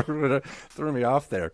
I don't know if you have seen. I know you play video games. You like me probably don't have a ton of time, so you don't play a ton. But I saw a commercial recently for a new game called Ghost of Yotei. Have you seen commercials for that? Mm-mm. Looks pretty fucking cool. The graphics look amazing. Think Red Dead Redemption, but in Japan, like feudal Japan. Oh. Yeah, the graphics look amazing. So I watched a couple reviews on it, really great marks, and turns out it's actually a sequel. Didn't know that. Never played the first one. Never heard of it. It's called Ghost of Tsushima. So I was like, well, I'm not going to buy the new one. I want to get the old one. I want to get the first one. I want to play that and see how it is, and then That's how I am. I refuse to get number 2 or number 3, even for a movie. People are like, you don't need it. Fuck that. I need to see it first. Right. So I got the PlayStation Plus account, and the subscription, and first one's free, director's cut. Oh, beautiful. Tits. I'm like, awesome, great. Don't even have to pay, so I can get the first one. Man, let me tell you something. This game is fucking dope. I can't wait to play the second one because it's going to be even better. It's just so cool. It is totally Red Dead Redemption. The map is huge. There's so much shit to do. The samurai outfits are fucking cool as shit. There's times where he starts screaming. My fucking favorite thing. You do standoffs with people, but man, bro, the first one, the graphics are off the chart. I can't imagine what the second one's going to look like, but the first one, it's the only game since like Red Dead where I've actually used the function of taking screenshots of the game in game. I think I've only ever done that with Red Dead Redemption. I only accidentally do them. Yeah, I know, right? Usually that's again. Usually that's what happens with me. So I've only got a couple here. I want to send you a couple. While you're doing that, let me ask you a quick question: PS4 or 5? Okay, so Ghost of Yotei will be 5. No. What do you have? I have a 5. Yo, you said you were going to send me something. This looks like Trump. It looks like he's about to go towards a freshly baked pie. Anyway, it didn't play the way I was going to. Here, I'll send you the real pics. But let me ask you this question. Yeah. Do you have to use a external hard drive for some of your games? No, but I'm at the point where I probably will have to. I'm at the point where I just keep deleting games so I could keep like extending my WWE 2K game. I'm like, God damn it, another download. So I'm like, what game am I not playing now? Yeah. Oh, wow. And I know what you mean. Is you're saying this because the graphics, you're right. The Red Dead Redemption, I'm like, man, look at that fucking sunset. I got to remind myself it's not a real goddamn sunset. I'm like, God, it's beautiful out. Look at the foliage. Did you ever see the story of some local news station, probably out west? They were doing like a fan submission, and it was a segment in the news, the local news, where they're like, and now time where we show, pictures submitted by users, and they're showing all these beautiful pictures, and somebody sent in a screenshot from Red Dead 2, and it made the news. And the thing is, if you didn't know, you might not have caught it. As soon as I saw it, I'm like, oh, that's totally from the fucking game. It's funny because I saw a video of a guy playing Grand Theft Auto and like on PS5, and his grandmother was watching. They're like, this is on the news right now, and they're like, oh my God. And you see like cops getting ran over and shit. But also, my last thing I gotta say, I love Red Dead Redemption 2. Fuck yeah. And I may have said this to you before, I fucking hate traveling because the horses just take too long. I'm like, can we skip? Let's pretend I did it. So, I mean, there's options. There's some fast travel options, but they're not always very convenient, right? You still got to travel somewhere to get somewhere else. So in Tsushima, and I'm guessing the same in Yote, but the one that I'm playing, the first one, it's all horse. I mean, you can walk if you want, but you got a horse. But once you uncover a location on a map, most of them you can just fast travel from anywhere at any time, which is great. Like, I already hate it when I'm, like, in Grand Theft Auto, it's like, you have to go 6.9 miles. I'm like, motherfucker, it couldn't be a road over? That's half an hour right there. Yeah, and I'm like, and here's the other fucking thing with the horse. I'm like, oh, my God. I'm like, my thumb hurts from holding it down. Yeah. Good talk. All right, well, back in the early days, like Civil War days, they rode horses when they were in the wars. No segue. That was the best thing I could do. Let's go to the wars. Boo. They ride hose. Monday Night Wars! Oh my God! The rattlesnake! Here we go! Down! Cold Steve Austin! King is he headed all the way! He looks like he may be coming out here! Oh my God! Ladies and gentlemen, Stone Cold Steve Austin! And here comes the rattlesnake on the collision course this Sunday. No holds barred against the man that ran him down right here in this very city, King. Just a little less than a year ago from Houston. Oh, what an ovation! The roof blew off of this Joe Louis Arena just then. And listen to that music. The group disturbed. Doing Stone Cold Steve Austin's entrance, Steven. You're here because it's the Monday Night Wars. ODM is here because he's going to break it down for both Raw and Nitro. I'm just here to interrupt. Kick it off, ODM. There we go. A little honesty. October 16th, 2000. So I'm curious. It was October 16th? Is that fucking cunt? Raw is coming to you from Detroit, the Joe Louis Arena. It's the Go Home Show for No Mercy.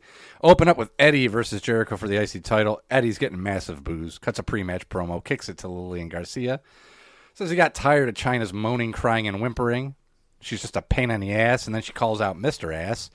And JR goes, referring to Mr. Ass, Billy Gunn. Yeah, we know who the fuck it is, dumbass. It's not like a guy that just debuted last week. And also, whimping, crying, and moaning. I saw One Night in China. Yeah? I've seen it. Yeah, unfortunately. Eddie says, you want to know the real Eddie Guerrero? Fine. Jericho comes out with the line of the fucking night and says, for once, this show isn't opening with a 20-minute interview segment, so shut up and let's go. Which is funny. It's pretty much what Raw every week. It's the Vision 20-minute promo in the beginning. Since this time, yes. Yeah. Eddie took a bump. It's like a backdrop or a back suplex, maybe. I don't remember, but they called out Andy landing on his head, and it looked like it. And then the next the next part seemed sloppy. Eddie ended up rolling out to the floor like he was stalling, and then he grabs his hamstring. He stumbles on an Irish whip, and the ref just calls it. So I'm guessing this was a kayfabe Eddie just being Eddie, just based on what comes in, but it wasn't very good. It didn't land. Yeah, it didn't. You know who landed? Never mind. X-Pac comes in, he attacks Jericho, and Billy Gunn makes the save. Who is Owen Hart? You fucking got it. The limo. Who is Draws? Look out below. Limo arrives. It's Stephanie. She gets greeted by Kurt Angle. Apparently on SmackDown, Stephanie told Triple H, hey, you don't want me at ringside, so you know what? As an owner of this company, I'm going to get involved, and I'm going to do business with Angle. I'm going to manage him, and I'm going to make sure he wins the world title. And she's milking it. She arrives, and she's like, oh, yeah, Kurt, yeah, my bags are in the trunk. Why don't you go grab them for me? He's like, yes, ma'am, yes, ma'am. Coachman sits down with Rikishi. Rikishi says, my people show me respect now. They call me a visionary. Except it didn't sound like visionary. Yeah, I know, right? Rikishi's banned from the arena tonight. It's the same arena where he hit Austin with the car. I don't know why they thought Rikishi in this format would be good, because it's not. Yeah, coach says, well, now you have to fight Austin. And Rikishi's like, I don't give a fuck. I have to say this. Last week, obviously, we had the show we had. We had the show we had. And it's a shame that we didn't get to really break down, I did it for The Rock. I know, First right? of all, everybody has had that wrong for so many years. He's like, I did it. And do you want to know why I did it? Yeah. It didn't sound like, I did it for The Rock. We just only heard The Rock making fun of him saying it that way, exactly. And we all kept to that. Yep. Secondly, I remember watching that live and watching it fall as flat as it really felt when you're watching it, where you're just like, yeah. Him? The fat fuck? I mean, okay. I mean, I've seen him, be fought too. I saw him be the Sultan. Seen him at the Head Shrinkers. Like, I kind of just don't give a shit. And then even here this week, you're like, he's not here. I'm like, good, because fuck him. That was a dumb answer. It was like when Hornswoggle was Vince McMahon's son for the storyline. It was just the ending to a very bad thing. It could have been Triple H. It could have been Billy Gunn. I wouldn't give a fuck what the blonde person was. It could have been Nicole Bass. I didn't care that it was Rikishi. Still don't. Yep. Agreed. We get a recap of the APA and TNA playing poker. TNA run out of cash, and Trish just happens to walk in. So they're like, oh, well, you can put her up. She can play strip poker. And TNA apparently suck at poker because the APA run the table, and Trish ends up taking everything off.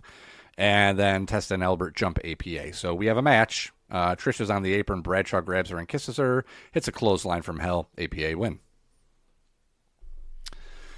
Triple H is with Stephanie in the locker room, doesn't like her new role, and says, well, if I can't help, I'm going to help Kurt.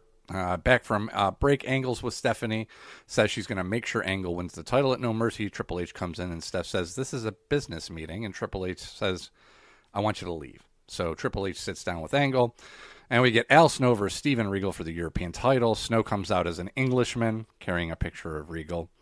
Regal jumps Snow on SmackDown. Snow gave a receipt on Heat, and Regal stretch. Steven Regal wins the European title. Fuck yeah. Back to Triple H and Angle. Triple H says, remember those two things. Steph is your responsibility at ringside, and second, you try to make this anything but a business relationship, it'll be the last thing you ever do. So we had Kane versus Triple H. Benoit comes out as the bell rings. Kane jump starts it. Benoit goes to commentary. Kurt Angle and Stephanie are watching from the back. Steph says she knows Benoit's going to interfere. She wants to go stop it, and Angle stops her and says, no. Triple H said your safety is my responsibility. Triple H ends up jumping over the desk to attack Benoit. Kane breaks it up. Triple H hits a pedigree down the floor to Kane, and Benoit comes in with the chair DQ. Benoit continues to beat down in ring and ends it with a crossface. Just in the line. Yeah. Cole's in the ring. Introduces Austin, cuts a promo on Rikishi, brings up Rikishi being banned for Austin's protection, calls Rikishi out, says he doesn't need protection, says, I got a picture of Rikishi on my fridge, I got one of them in my glove box, and I got two in the bathroom. That way I can look at it when I'm standing or sitting, because I'm looking at a dead man, and I'm going to stomp a mud hole in his ass. Rikishi comes on the try, and he says, hey, I'm in the parking lot, bitch. They said I'm banned from the building, but I'm not banned out here, so come get some. Austin goes to the lot, camera follows, and Rikishi tries to run him down again and speeds off. X-Pac comes to the ring, cuts a promo on Jericho, you freaking idiot. And he says, now I got to deal with Billy Gunn. Oh, I want Gunn now. And Gunn comes out to the top of the ramp, gets jumped by Eddie. Mr. Ass, folks. Yep. Mr. Ass, Billy Gunn. He gets jumped by Eddie. Jericho comes in. It's a pull apart. Back from break, Gunn goes to see Foley. Foley's in the keg fridge this week. He says he wants Eddie Guerrero, and Foley says, you got him at No Mercy. And what I'm guessing is your favorite segment of the night, it's the Dudleys versus Los Conquistadores. See. Correcto. Edge and Christian lost the match against the Hardys, so now they can no longer challenge the Hardys for the tag titles. They can challenge anybody else for the tag titles if they have them, but not the Hardys. So in a bid to become the new number one contenders, they're dressing as Los Conquistadores. Which is a gimmick that goes all the way back to the 80s, 80s, by the way. 100%. Yeah, yep. Loved it. Multiple people have used it. I believe the Hardys used it once as well. Bubba goes to take the mask off. The other one rolls up for the win. And the Conquistadors head to the back. Arriba. La Raza. Road Dogg versus Val Venus with Steven Richards. Olale. Naked Midian shows up, clocks Richards and runs off. Val Venus hits a low blow in the confusion, gets the win. And our main event, it's Kurt Angle and Edge and Christian versus the Hardys and The Rock. Stephanie's at the top of the ramp. She intros the person who's guest hosting Heat on MTV this Sunday. That's Kurt Angle. They cut a bunch of heel promos on Detroit.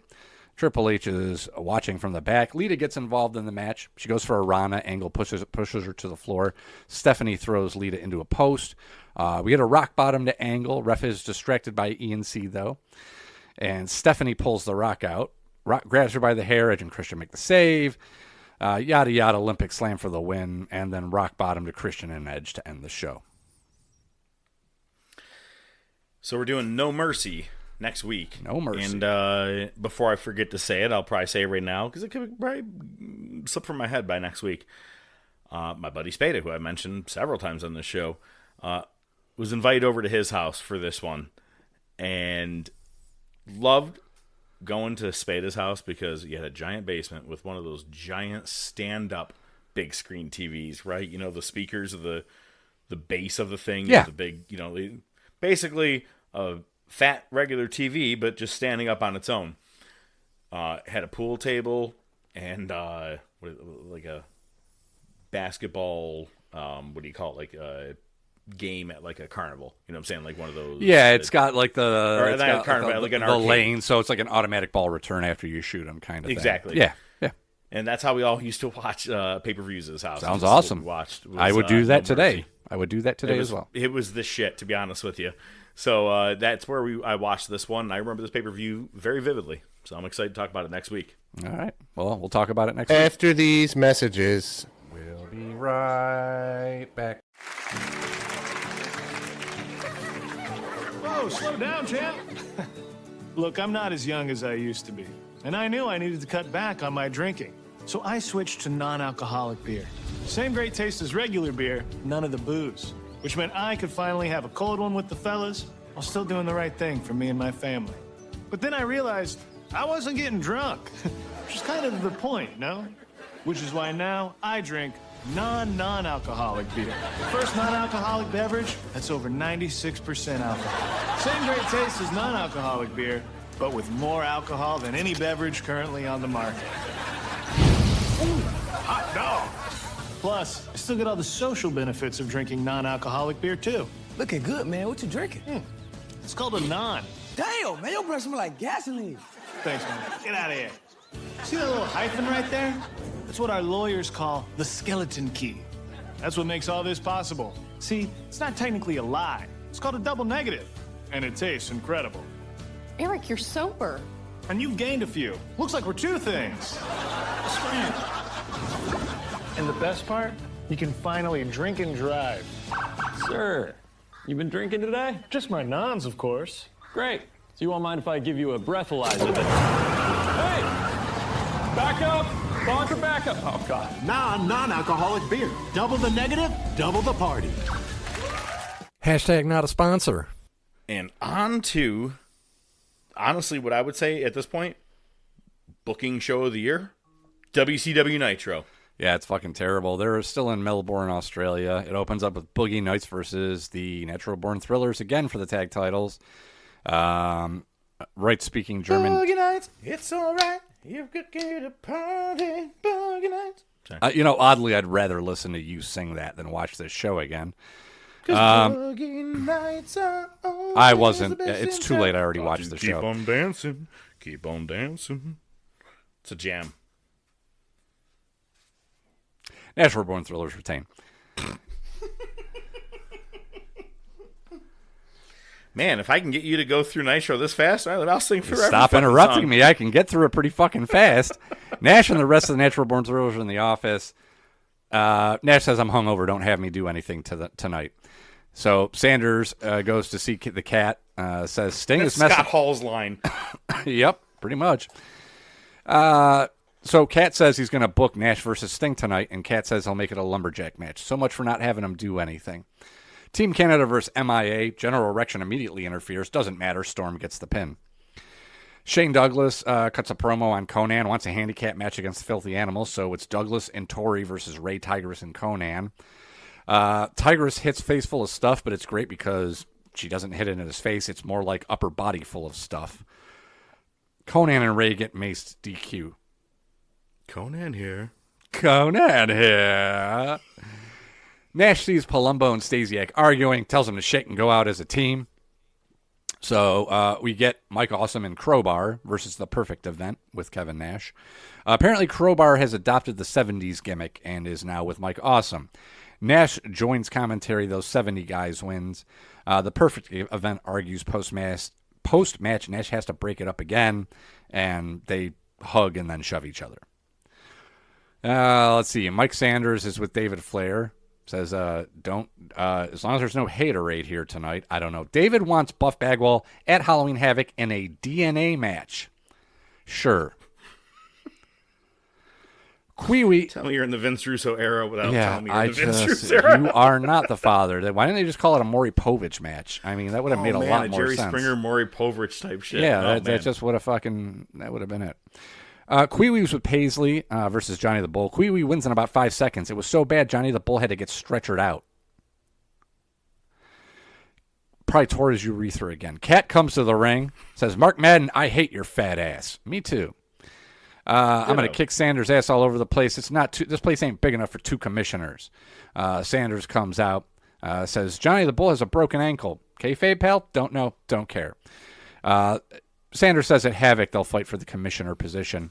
Then Chronic comes out. Sanders sends him after him. Then Goldberg's music hits. Hey, boy! Again, stop saying that. Phrasing. Goldberg challenges both a Chronic at Halloween Havoc. Great.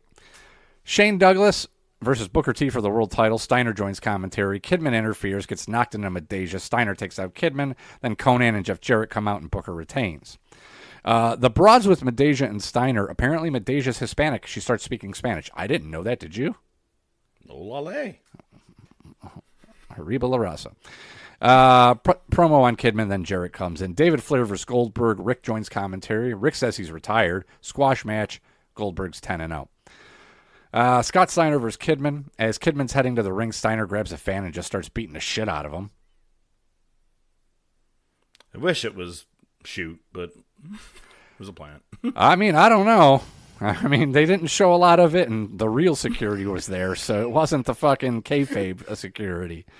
I don't know if the fan hopped the barricade or if it was the Roy's or what. Doesn't matter. Steiner wins. I do miss a good fan jumping in the ring and getting to meet Macho Man. Oh, yeah. Macho Man was brutal. I say it, the refs were the worst. The refs were great, but Macho Man was like, oh, what I can't officially do to Liz. Yep. Jesus Christ. Hey, Luger wasn't any better, okay? Jarrett versus Hey, remember that thing I sent you guys, totally off brand and random, but like the Genius was like, yeah, the only time I was able to get off was on the road with other women. I couldn't do it at home. I'm like, oh, guess that's how you get to be your age, cocksucker. Cocksucker. Genius. Okay. Jarrett versus Conan. Jarrett hits the stroke for the win. Main event match, Nash vs. Sting Lumberjack match. Steiner and Booker end up fighting. So do the Lumberjacks. Ref bump. Jarrett lurks behind Nash in the corner, so when Sting goes up for the splash, Jarrett hits him with the guitar. It did look pretty cool. I'll give you that. It was a good spot. And then Charles Robinson maybe took a real bump because he went to count 3 and then he stopped, but nothing happened. And then he counted again, and Nash wins. Good night, folks. I don't think his hand actually officially hit on 3. It's like he stopped and was like, yeah, hang on. Was that didn't hit? Oh, let's go one more. Yeah. It was like 4 count, kind of 3. It was weird. And it's funny how they sold it on the commentary. They're like, well, he was a part of the Lumberjack match, so that's actually legal. Yeah, Is it though? It was another great Nitro ending. But hey, you didn't have to do the list this week. Oh, give it time. In the year 2000, we've had a lot of WCW champions, but right now, let's go to the top topic.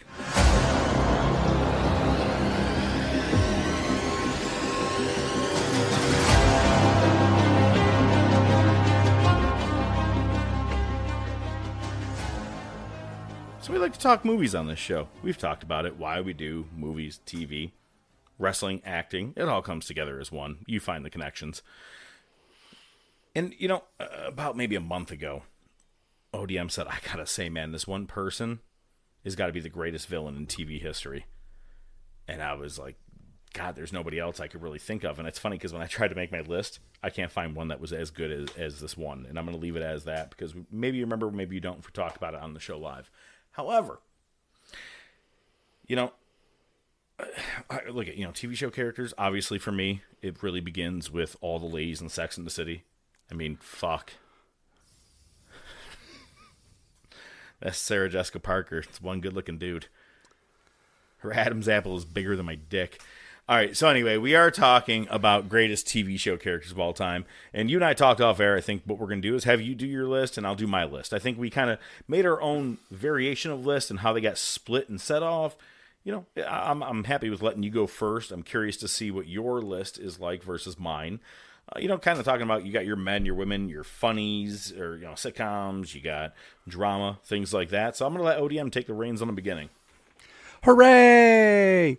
Okay, so, I don't have a ton. This one's hard, right? Because it's like, do you kind of just do like a guttural reaction thing and just run with what you came up with? Or do you sit there and you dwell and do you really think about it and expand upon it? That's not what I'm doing. I don't think that's what we do. I think we kind of just go guttural off the top of our head. Because a lot of times... Have you not seen me do lists, motherfucker? No, that's not true. Because I got one list broken down into 39 parts. There are times where we revisit shit or we come back the next week and like, fuck, we forgot to bring up this or we forgot to bring up that. Shit happens all the time. That's why I say, you may think you're really thinking about it, but you're on a train and, it's, I don't know, whatever. I'm rambling. So let's just get on with it. Yeah, I'm going to start with the women. Your mother's a fucking astronaut. This first one here, I don't... Again, if I had thought about it more, I don't know if they would make the list, but I think just off the top of my head, it's a really good character that I really enjoyed, and I think it's one of the reasons I hated the end of the show. Okay. And it's Ruth Langmore. Yo, Ruth is on mine. Okay, good. I'm with you on it. Yeah. She grows on you, man. You're like, wow, this fucking little hillbilly hick. I want to punch her in her face. Exactly. But then the more she talks, you're like, I fucking love her. Let's go grab a beer. My favorite goddamn line is, hey, are you okay? I'm walking on my own goddamn 2 feet, ain't I? like she's quick, man. Good for her. But no, I'm with you on that. Great character. Absolutely. And I feel bad. We shouldn't. Listen. In hindsight, I don't really think we should have done a woman character or a woman category. I did men and women's in drama. No, fair enough. So I mean, we're using it to focus on them, right? One, this is I hate to do such a chalk addition, but Lucy Ricardo. I mean, come on. No, iconic. Very, very iconic. Oddly enough, I have a list of sitcom characters. I'm surprised I didn't have her in there because, yes, extremely iconic. Yeah. I mean, paved the way, just fucking a visionary. Yeah, see what it does. For any woman, really, yes, you're right. Yeah, absolutely, 100%. And legitimately funny. Yeah. This one, I never really watched the show a lot, but I think it's a good one. I'm going to go with Dana Scully from the X-Files.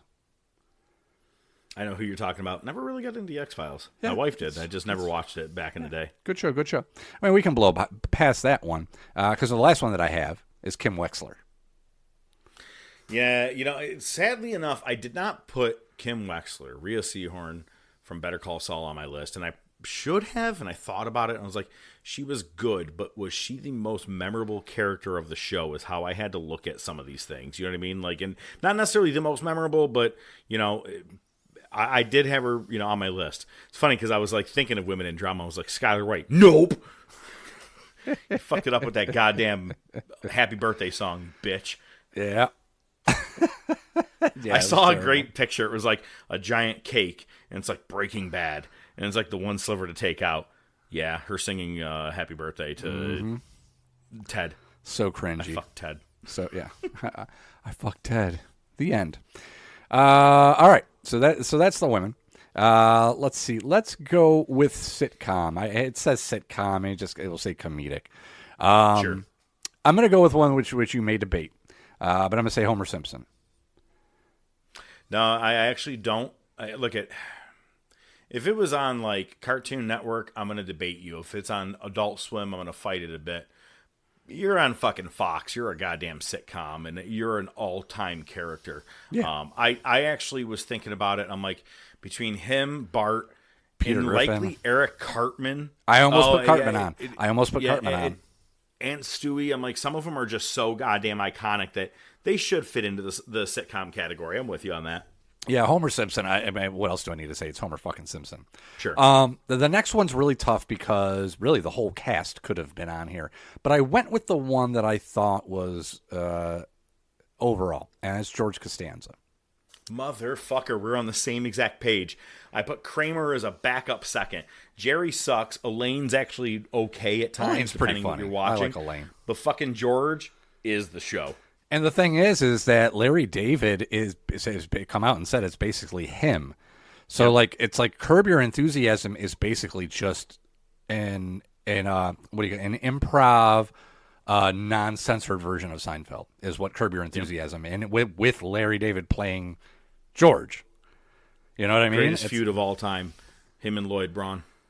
Oh God, yeah. Fucking great. So I'm with you. So there's that. Next, Michael Scott. Yep, he's on my list as well. Yeah, I mean, there are very few times have I seen a character that can make me laugh and at the same time make me recoil in horror and cringe. Oh my God, it's funny. A lot of people always say the Scott's Tots makes them cringe.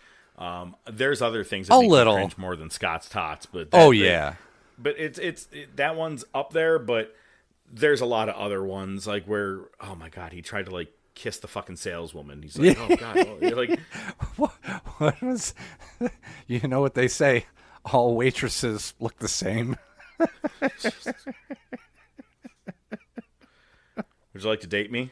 How do you like your eggs in the morning? Oh, Date Mike is one of the fucking cringiest. It's so bad.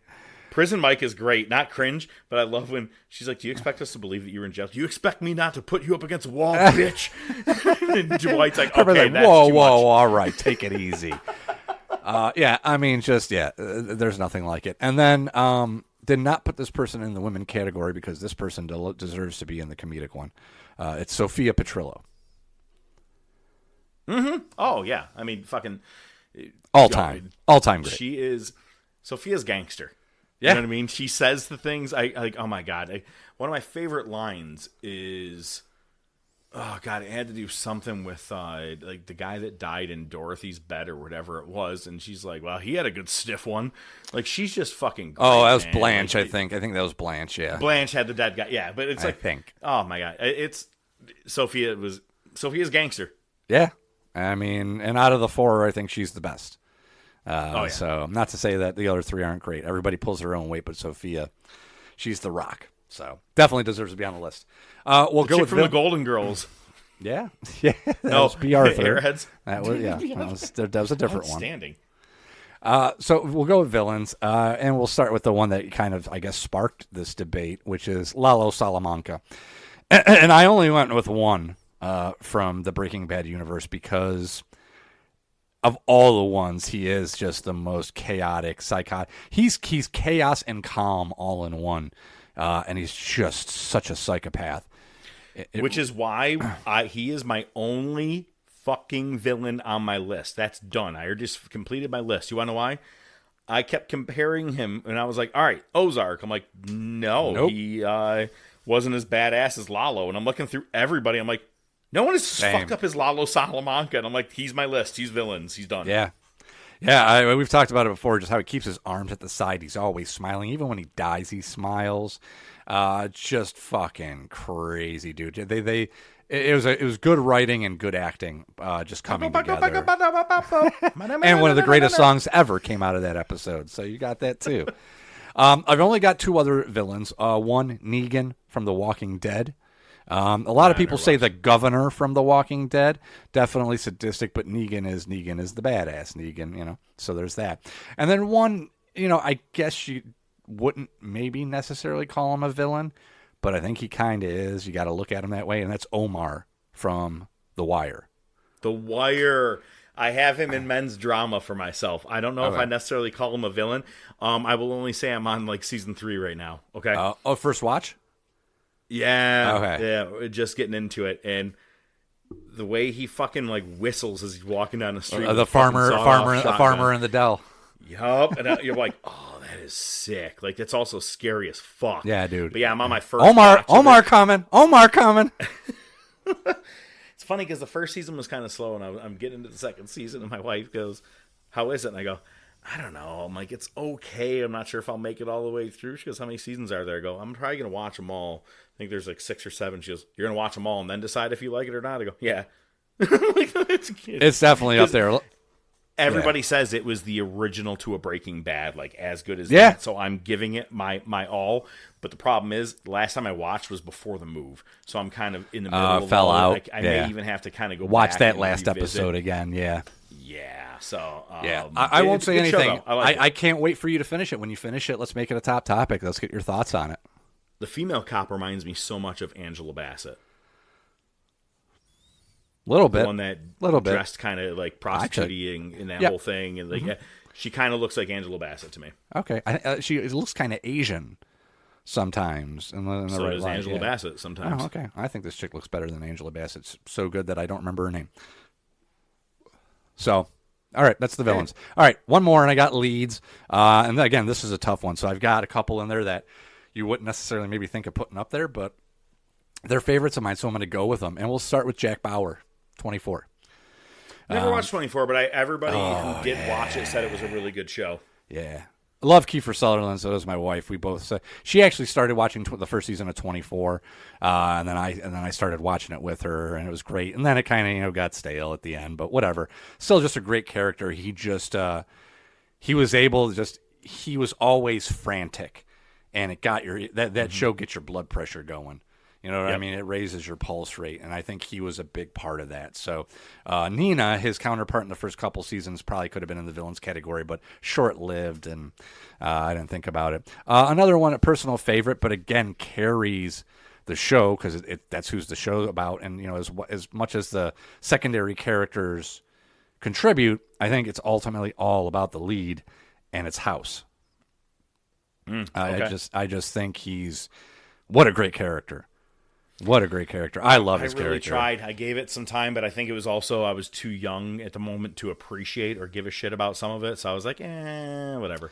Yeah, and it doesn't get too overly sappy most of the time. I kind of didn't like the ending, but again, I think it's just as a character, I think he's a great character. I go back time and time again. Any show we're talking about or anything, most of them I hate their endings. I mean, yeah, I know, right? So many shows well, speaking of, next on the leads list is Tony Soprano. I knew it. It's yeah, I see. Don't stop. Yo, I just watched the scene. It randomly came up. What's Spider's name in Sopranos? Chris when he goes Malsasante. to get the pastries. Yeah. And he Shoots goes, the the guy. guy goes, well, he was outside and he came back. He goes, so you mean to tell me I can go out, fuck your sister, come back Saturday and go to the very front of the line? Fucking great. Yeah, so I mean, I don't think we really need to, I rewatched Sopranos again, as you know, much a better appreciation the second time going through. I know when I first watched it, I was like, "What's the hype all about?" It's because I watched it 20 years too late. That's what the hype was about. So sure, there's that. And then ultimately, I again another chalk pick. Maybe I shouldn't have ended with this, but it's going to be Walter White. Sure. I love Saul. Saul could have easily taken the spot. I mean, I could throw Saul on there too, but.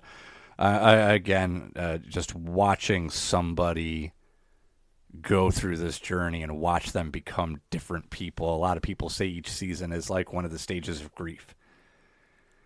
And there's always okay, I can see that. And there's always a shot of him looking in the rearview mirror of his car. So you get one from every single season. That's every single stage. And it's just watching him go through all these emotions and just becoming the person he is.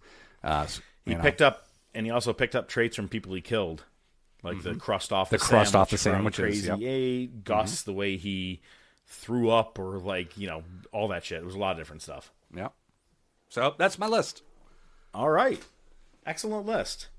So again, villains, I'm done. Lalo Salamanca. I couldn't find anybody else that was going to be fucking better than that. I literally was like, I love Camino Del Rio from Ozark. But I'm like, he was out at the end of the first fucking season. Lalo exactly. Really, stuck around. So, drama men, I have Marty Byrde. I think that he does a great job where he's pissed, sarcastic, but also a straight businessman. Mm-hmm. He's a straight brilliant. man. He is. One of my favorite things is that how he talks about, he's like, everything has a reason and a purpose. If you do something, there's an effect, and then another effect, and he's talking about Buddy Holly and how they all chose the plane and how they died. Then they get in a car accident and lose their kid. Then everything goes from there. Joins the cartel. Just a brilliant man. Huge fan of Marty Byrde. I do have both Saul and Walter on here, as well as Omar, as we've already talked about. One last one, drama, is for men, is Frank Gallagher. William H. Macy on Shameless. Okay. You can look at this in two ways. You can look at this as a fucking drama comedy kind of show. Dramedy. Or if you live with someone like this is a fucking horrifying thing to watch, because there are narcissistic, alcoholic pieces of shit who do take credit cards out on their family's names and fuck up and do all that kind of stuff. I used to think it was a funny comedy kind of thing, you know what I mean? Until a friend of ours is like, yeah, I can't watch that show. It kind of hits too close to home with a family member who's like that. And she's like, a lot of the things he does is what my family member does. I was like, oh, shit. I thought he was really funny. God damn, I guess pissing in your pants all the time being an alcoholic isn't funny. Yeah. Well, you can call him your Drama dickhead women, brother for nothing. Yeah, exactly. Drama Women, same show. She is Fiona Gallagher on there. It's Emmy Rossum. She was on there for many years, left the show probably at the right time. The last two seasons were kind of dog shit, and she's like, deuces, everybody, gotta go now. But I liked her character. Laura Linney, not in Ozark, but in a show called The Big C, where she finds out she has cancer and is dying. She plays a character named Kathy Jameson. Her husband is Jimmy King from Ready to Rumble. I can't think of his name in real life, but that kind of heavy-set black-haired guy. What's the character's name? In Ready to Rumble, Jimmy King, the fucking wrestler. Oh, yeah, I don't remember his name, yeah. You know who I'm talking about. I know exactly what you're talking about, yeah. In the show, American Horror Story, they always have, like, each season is something different. One is Asylum, one is Haunted House, one is Freak Show. Sarah Paulson, anything she touched in American Horror Story was great. Huge fan of hers. Always been a fan of Olivia Benson, SVU. That's a good call. Almost made the list, yeah. Probably should have. I was a fan of the show Orange is the New Black. I kind of got accidentally hooked. It wasn't necessarily all the lesbian jail scenes, but some of them weren't, were kind of an addition. But a girl named Pensatucky and another one who is Crazy Eyes. Pennsatucky is the same girl that you ever seen the movie Hustle and Flow? No, I know what you're talking about, but I haven't seen it. Yeah, singing doesn't change the fact that I haven't seen it. Wow. It's one of my favorite fucking things in the movie Ted. He goes, Clubber Lang, that's who I want to be. She goes, who's Clubber Lang? He goes, ba-da-ba, ba-da-ba. She goes, just because you sing the song doesn't mean I know the movie. Perfect. There you go. Just took a joke from something. Didn't realize it. And then the drama women did cap off with Ruth Langmore, which was a great call on yours. Funniest, I do have Kramer and George Costanza. Al Bundy. I mean, I could watch his shit for days. There's so many great things of him just insulting customers in the shoe store. You know what I mean? Like, it just, he's the best. Barry Zuckerkorn. If you've never watched Arrested Development, this is Fonzie. Fonzie is the family attorney, and I think it's his best role. I think, fuck Fonzie, this is so good. This is Happy Gilmore of him times 100, where he's kind of secretly gay, but he doesn't know it or whatever. He pulls up to a hooker and he goes, "You're not one of those silly men dressed like a woman, are you?" She goes, "No, baby, I'm the full deal." And he just hits the gas and runs away. Like he's looking for a fucking tranny. It was great. Steve Urkel, iconic. You know what I'm saying? It drove people into Friday nights on TGIF. TGIF. If I had to actually choose one, I know a lot of people, probably you, hate the show Friends. But the wild card in the show, Phoebe, never fucking disappoints, which is Lisa Kudrow. Everybody else has their thing. They're whiny. They're this, they're that. She's just off the cuff random. She's like, it's like when I killed a hobo once. Like, she's just random, and it's like she's the best part of the fucking show. Back over to Arrested Development, Lucille Bluth. I cannot right now off the top of my head remember exactly what the actress's name is. You may want to look it up if you want to. Arrested Development, Lucille Bluth. I think I know who passed exactly away who it is. like a year or two ago. Redhead, older lady. She's in a ton of memes, and if I'm not mistaken, she is the voice for the mom on Archer. Yes, she was. Yes. Fantastic. Like, her lines, like, someone will be like asking her something, she's like, "I don't understand the question, and I won't answer it." She's a shitty mother. Yep. She's like, "I gave you guys all the love I could." They're like, "Well, where was that?" She's really good. She's got a good delivery. Extremely. Actually, someone I saw in a comment said they gave her the lines. She is the one that made it iconic, and she did. You know what I mean? She read the script, but she's the one that made it. And speaking of iconic, another person, to be honest with you, Roseanne. I could watch that show all the time. I loved all the people on there. Darlene is hysterical, but Roseanne, the way she would roast people or just give it back was great. All the bullshit, racist things she said or whatever, that made her lose her fucking TV show. Yeah. The entire cast of It's Always Sunny, I have to say all 5 of them. Maybe Mac outside of it. Dennis with his psychoticness, Dee with who she is, her gagging, Charlie being the most illiterate motherfucker, but also comes in as a hero most of the time. Giving me money now. Give me money now. And fucking Frank Reynolds. I mean, I think his best role ever. Danny DeVito's best role. So I just started blasting. Well, I don't see so good. And I think he's eating the fucking sandwich. He goes, "I'm starving. You guys got nothing to eat here," as he's on a fucking news show. So there's another person who was in close to the season finale. She was the one that was in Taxi with Danny DeVito. Her name is Lily in the show Unbreakable Kimmy Schmidt. I said they need to put Frank Reynolds and this lady Lily together in a show on their own, because she is equally as fucked up and psychotic as Frank Reynolds is. You know who she is, right? Thinking. You know what else she is? She's in a billion things. She was in Scrooge. Scrooged, okay. Yeah, that's what I was going to I can't think of her name right now off the top of my head, but I was going with TV characters only. Yeah. But she is great. If you ever get a chance to look it up, Lily from Unbreakable Kimmy Schmidt, which is a show with Ellie Kemper, the one Ellie that Kemper, was... yes. It's actually really funny. There's another person in the show. He is a gay guy. His name is Titus Andromedon. fucking hysterical. Like, honestly, the show is a very, very underrated show.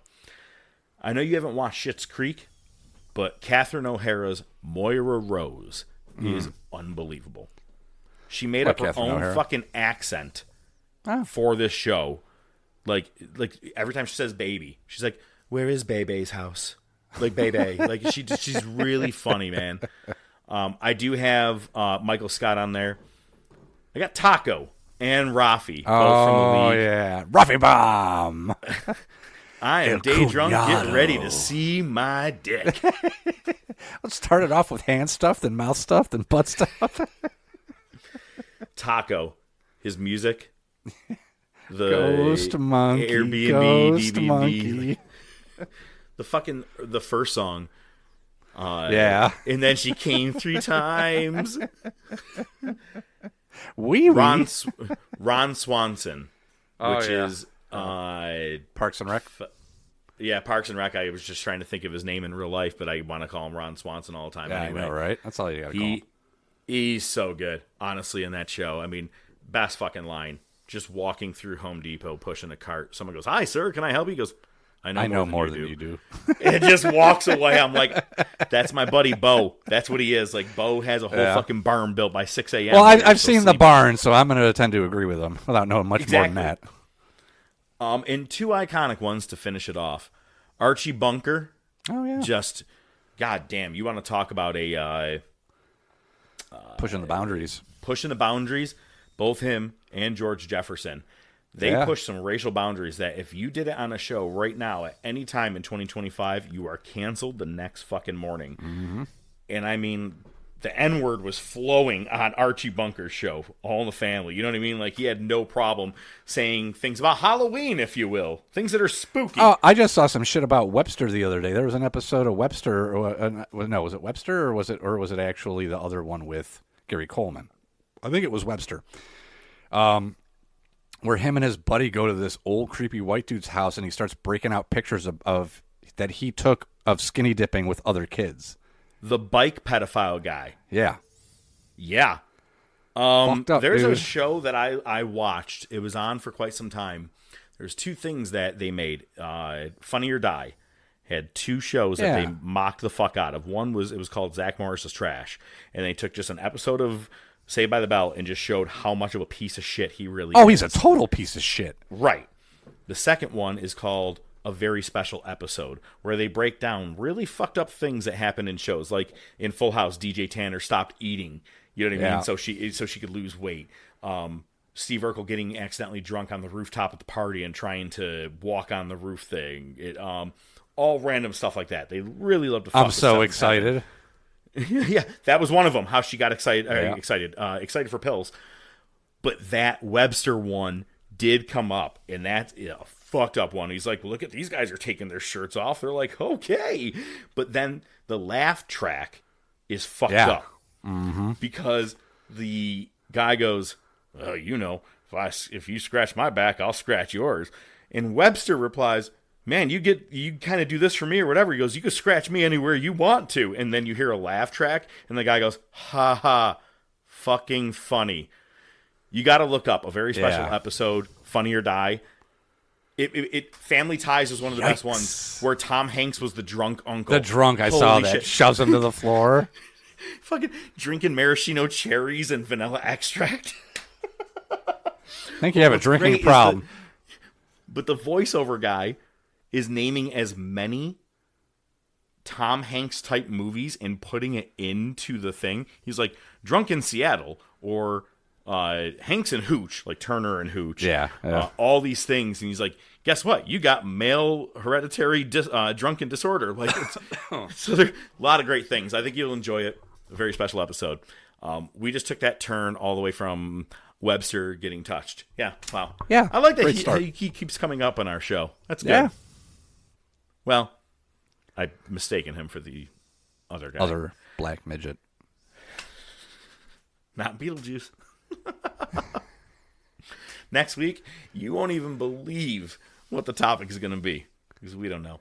We're going to be back next week. It's a Top of Wrestling podcast. We are going to have a top topic. We're going to work on that and figure out what it's going to be. I think it's going to be wrestling-based. Probably should be wrestling-based. It's a wrestling-based show, and the Bills are on a bye week, so thank God for that. Thank God. We'll be back. We'll be probably talking about AEW's Rematch Dream 2025. I'm the Professor. I bid you farewell. He's ODM. His final thoughts coming at you in 1, 2, 4. Thanks, Professor. Isn't it kind of odd that we've had 2 black midgets hit by guitars so close to Halloween? It's fucked up.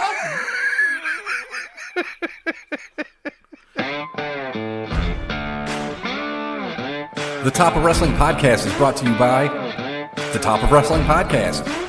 Your hosts are the Professor Mark Fantasia and ODM, the Doc Joe Rizzo. Feel free to reach out to the show by email at thetopofwrestling@gmail.com, on their Facebook page, Twitter page, Instagram page. Remember to subscribe, like, and share. You can listen to the show on most popular platforms, including iTunes, Spotify, Podbean, Amazon Music, Pandora, and YouTube. Without your continued support, it would be just some guys talking wrestling, which is pretty much what it is anyway. Good night, folks.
So I got a heads up. The Wheezy story about kicking us out. You're free to use that. I talked to him. We were laughing. I was exactly. He was just tired. That was just. Did his you tell him you? That oh it yeah. Was a bring it to the table. Oh yeah. Okay. No, that's not going to be my bring it to the table. All right. I mean, did you tell him it's going to be a hidden track? Is what I meant. Yes. Okay. But I got Because another one too. Because the night that I was there, I was telling him about it, and we were laughing our asses off. We were inside. It was me. It was Wheezy. It was Miss Wheezy, and Q was there. And Q, we all started somehow we started talking about horror movies and stuff, right? Mm-hmm. and Q was just being silent, and basically what he tried to say was that he doesn't like scary movies. That's just not his jam. Whatever. That's fair. What he actually I didn't said, think it was mine all the way until I was like fucking 19. I'm like, holy shit! I'm fine with it. I'm not gonna have nightmares. The way that he phrased it though, he says, "Yeah, I really don't care for the spooks." And I just go, phrasing? Because I don't think the Wheezy's caught on to it. And he's like, what? You don't care for the spooks. Do you not like fucking porch monkeys either? Little double entendre He there. apparently had no idea that was basically the N-word. I'd like to tell you right now, never use that version again, Q. Ever. And I'm going to tell you where never to use it. Downtown in Rochester. How about anywhere, at any time? Anywhere. Yo, that's fucking funny. That's actually really, really good. It's funny because I'm very confident he was apparently just ignorant to the fact that word existed and it was used for something. Because I think, the spooks, like the spooky movies, like he was trying to be cute with it, and man, that fucking backfired.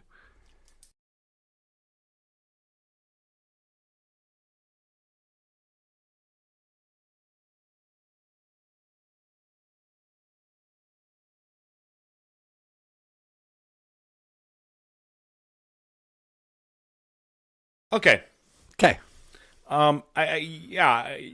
Sitting here, we said 10 minutes, and I think you kind of went to like 17 or 18. And you said you were talking to your son. I kept hearing the microwave. Were you deciding to make Hot Pockets as well at the same fucking time? And the second one was, who was like, someone's like singing metal high pitch. Okay. Both my son. Well, over here I go. It sounded like when Jay and Silent Bob do their fuking death metal shit. You know what I mean? I was like, what the fuck is going on over there? He's a singer. Yeah, not necessarily like a singer for a band, but he'll just belt shit out around the house. So yeah, that was totally him. But then I keep hearing beep, beep, beep, beep. And I'm like, yo, the Hot Pocket's done, man. It's going to burn. Yeah, no. Just fucking have it or not. He's on first dinner. Yeah, that's really funny. You say first dinner. With my leg being as fucked up as it was all summer, it was the first dinner and second dinner. It was like a consistent thing because I wasn't really working things off. It was just, when's the next meal? Yeah. Careful, you're going to turn into that boy. My name is that boy, and I have diabetes.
Kind of funny. All right.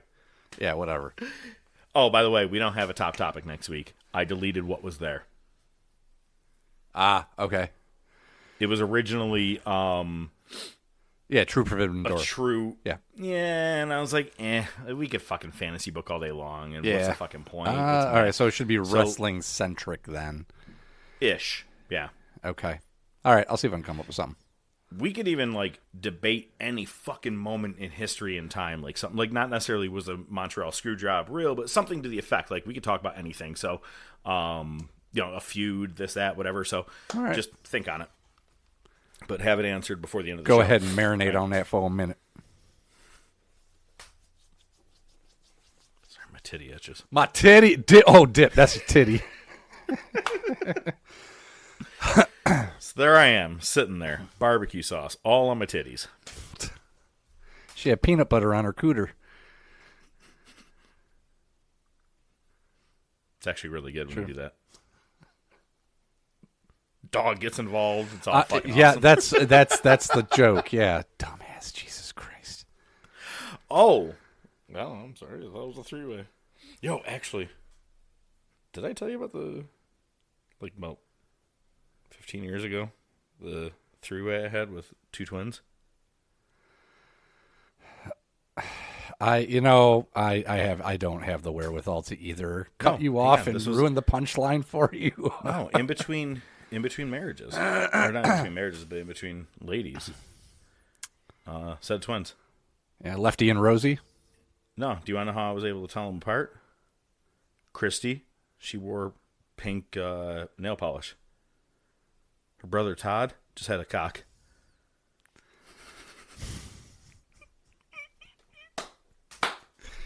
That's more accurate. I was waiting for it. Yo, and by the way, on break, was having a chicken nugget with the wife. I go, I got to tell you this story. Their friend Q, apparently, when it comes to Halloween, she goes, you can't use that as a title name. I go, I really want to. She goes, you can't justify it. You can't fucking justify it.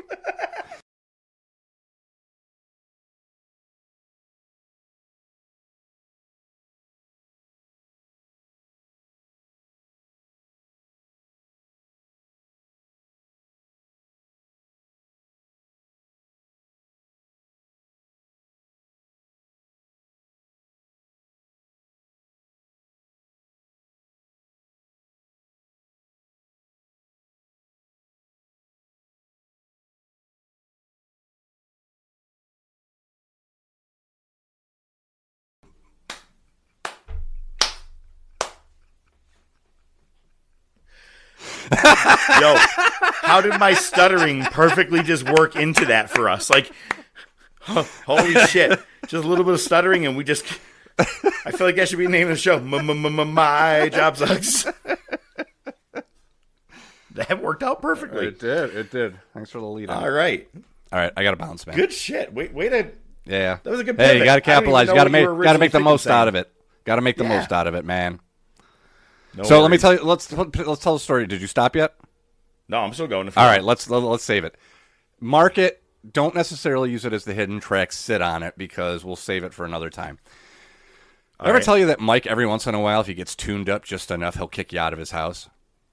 No, but that's... I was there with Anthony used to do that. She used to get drunk and be like, guys, fucking leave this house right now. Dude, we were in the seasons room, and it was me, him, and John got into it as they do sometimes, and at one point, Mike's like, you know what? Get the fuck out of my house. Literally kicked him out. I ended up following because I'm not sticking around for this. So Sunday after the Bills game, me, Wheezy, and Q were hanging out. We're shooting the shit, and Mike did something he never did. He gave me control of the Bluetooth speaker. He let me control the music. I was like, this is a first. So I'm bouncing around and playing some tunes. We're having a good time. Q's a big Dylan fan, so I'd started playing a Dylan song. And I was like, no. And I switched it over to Hendrix, Like a Rolling Stone, at Monterey. One of my all-time favorites. One of my all-time favorites. Yeah, one of my all-time favorites. Good version. Real good version. And Q is singing along. I'm singing along. Mike apparently got fed up. He's like, you know what, you assholes, get the fuck out of my house. He just kicked us out. I haven't talked to him since. Is there a mixture involved, like whiskey and beer, or no whiskey? I don't think. He just gets it in his head. He's like, I've had enough of this shit. Get the fuck out. I'm going to bed. Yo. And seriously, like, no pleasantries. We got up, we left. As soon as we went through the garage door, he closed the garage door. That was it. No goodbye. Did you and Q just die outside? Yo. And you don't want to use this week? I know. I want to talk to him first. It's a, I it's think a that's tick. fair. I kind of like, hey, I'm going to blow your spot up on the show. I just want to let you know. All right, dude, I got to run. Good shit. And then after it finally airs, I'm going like this. All right, I'm done with this fucking podcast. We're done. Get the fuck out of here. All right, man. I'll talk to you. All Good right, luck. thanks, man. See ya. Yeah, dude. See ya. Oh, yeah. Stop. Yeah.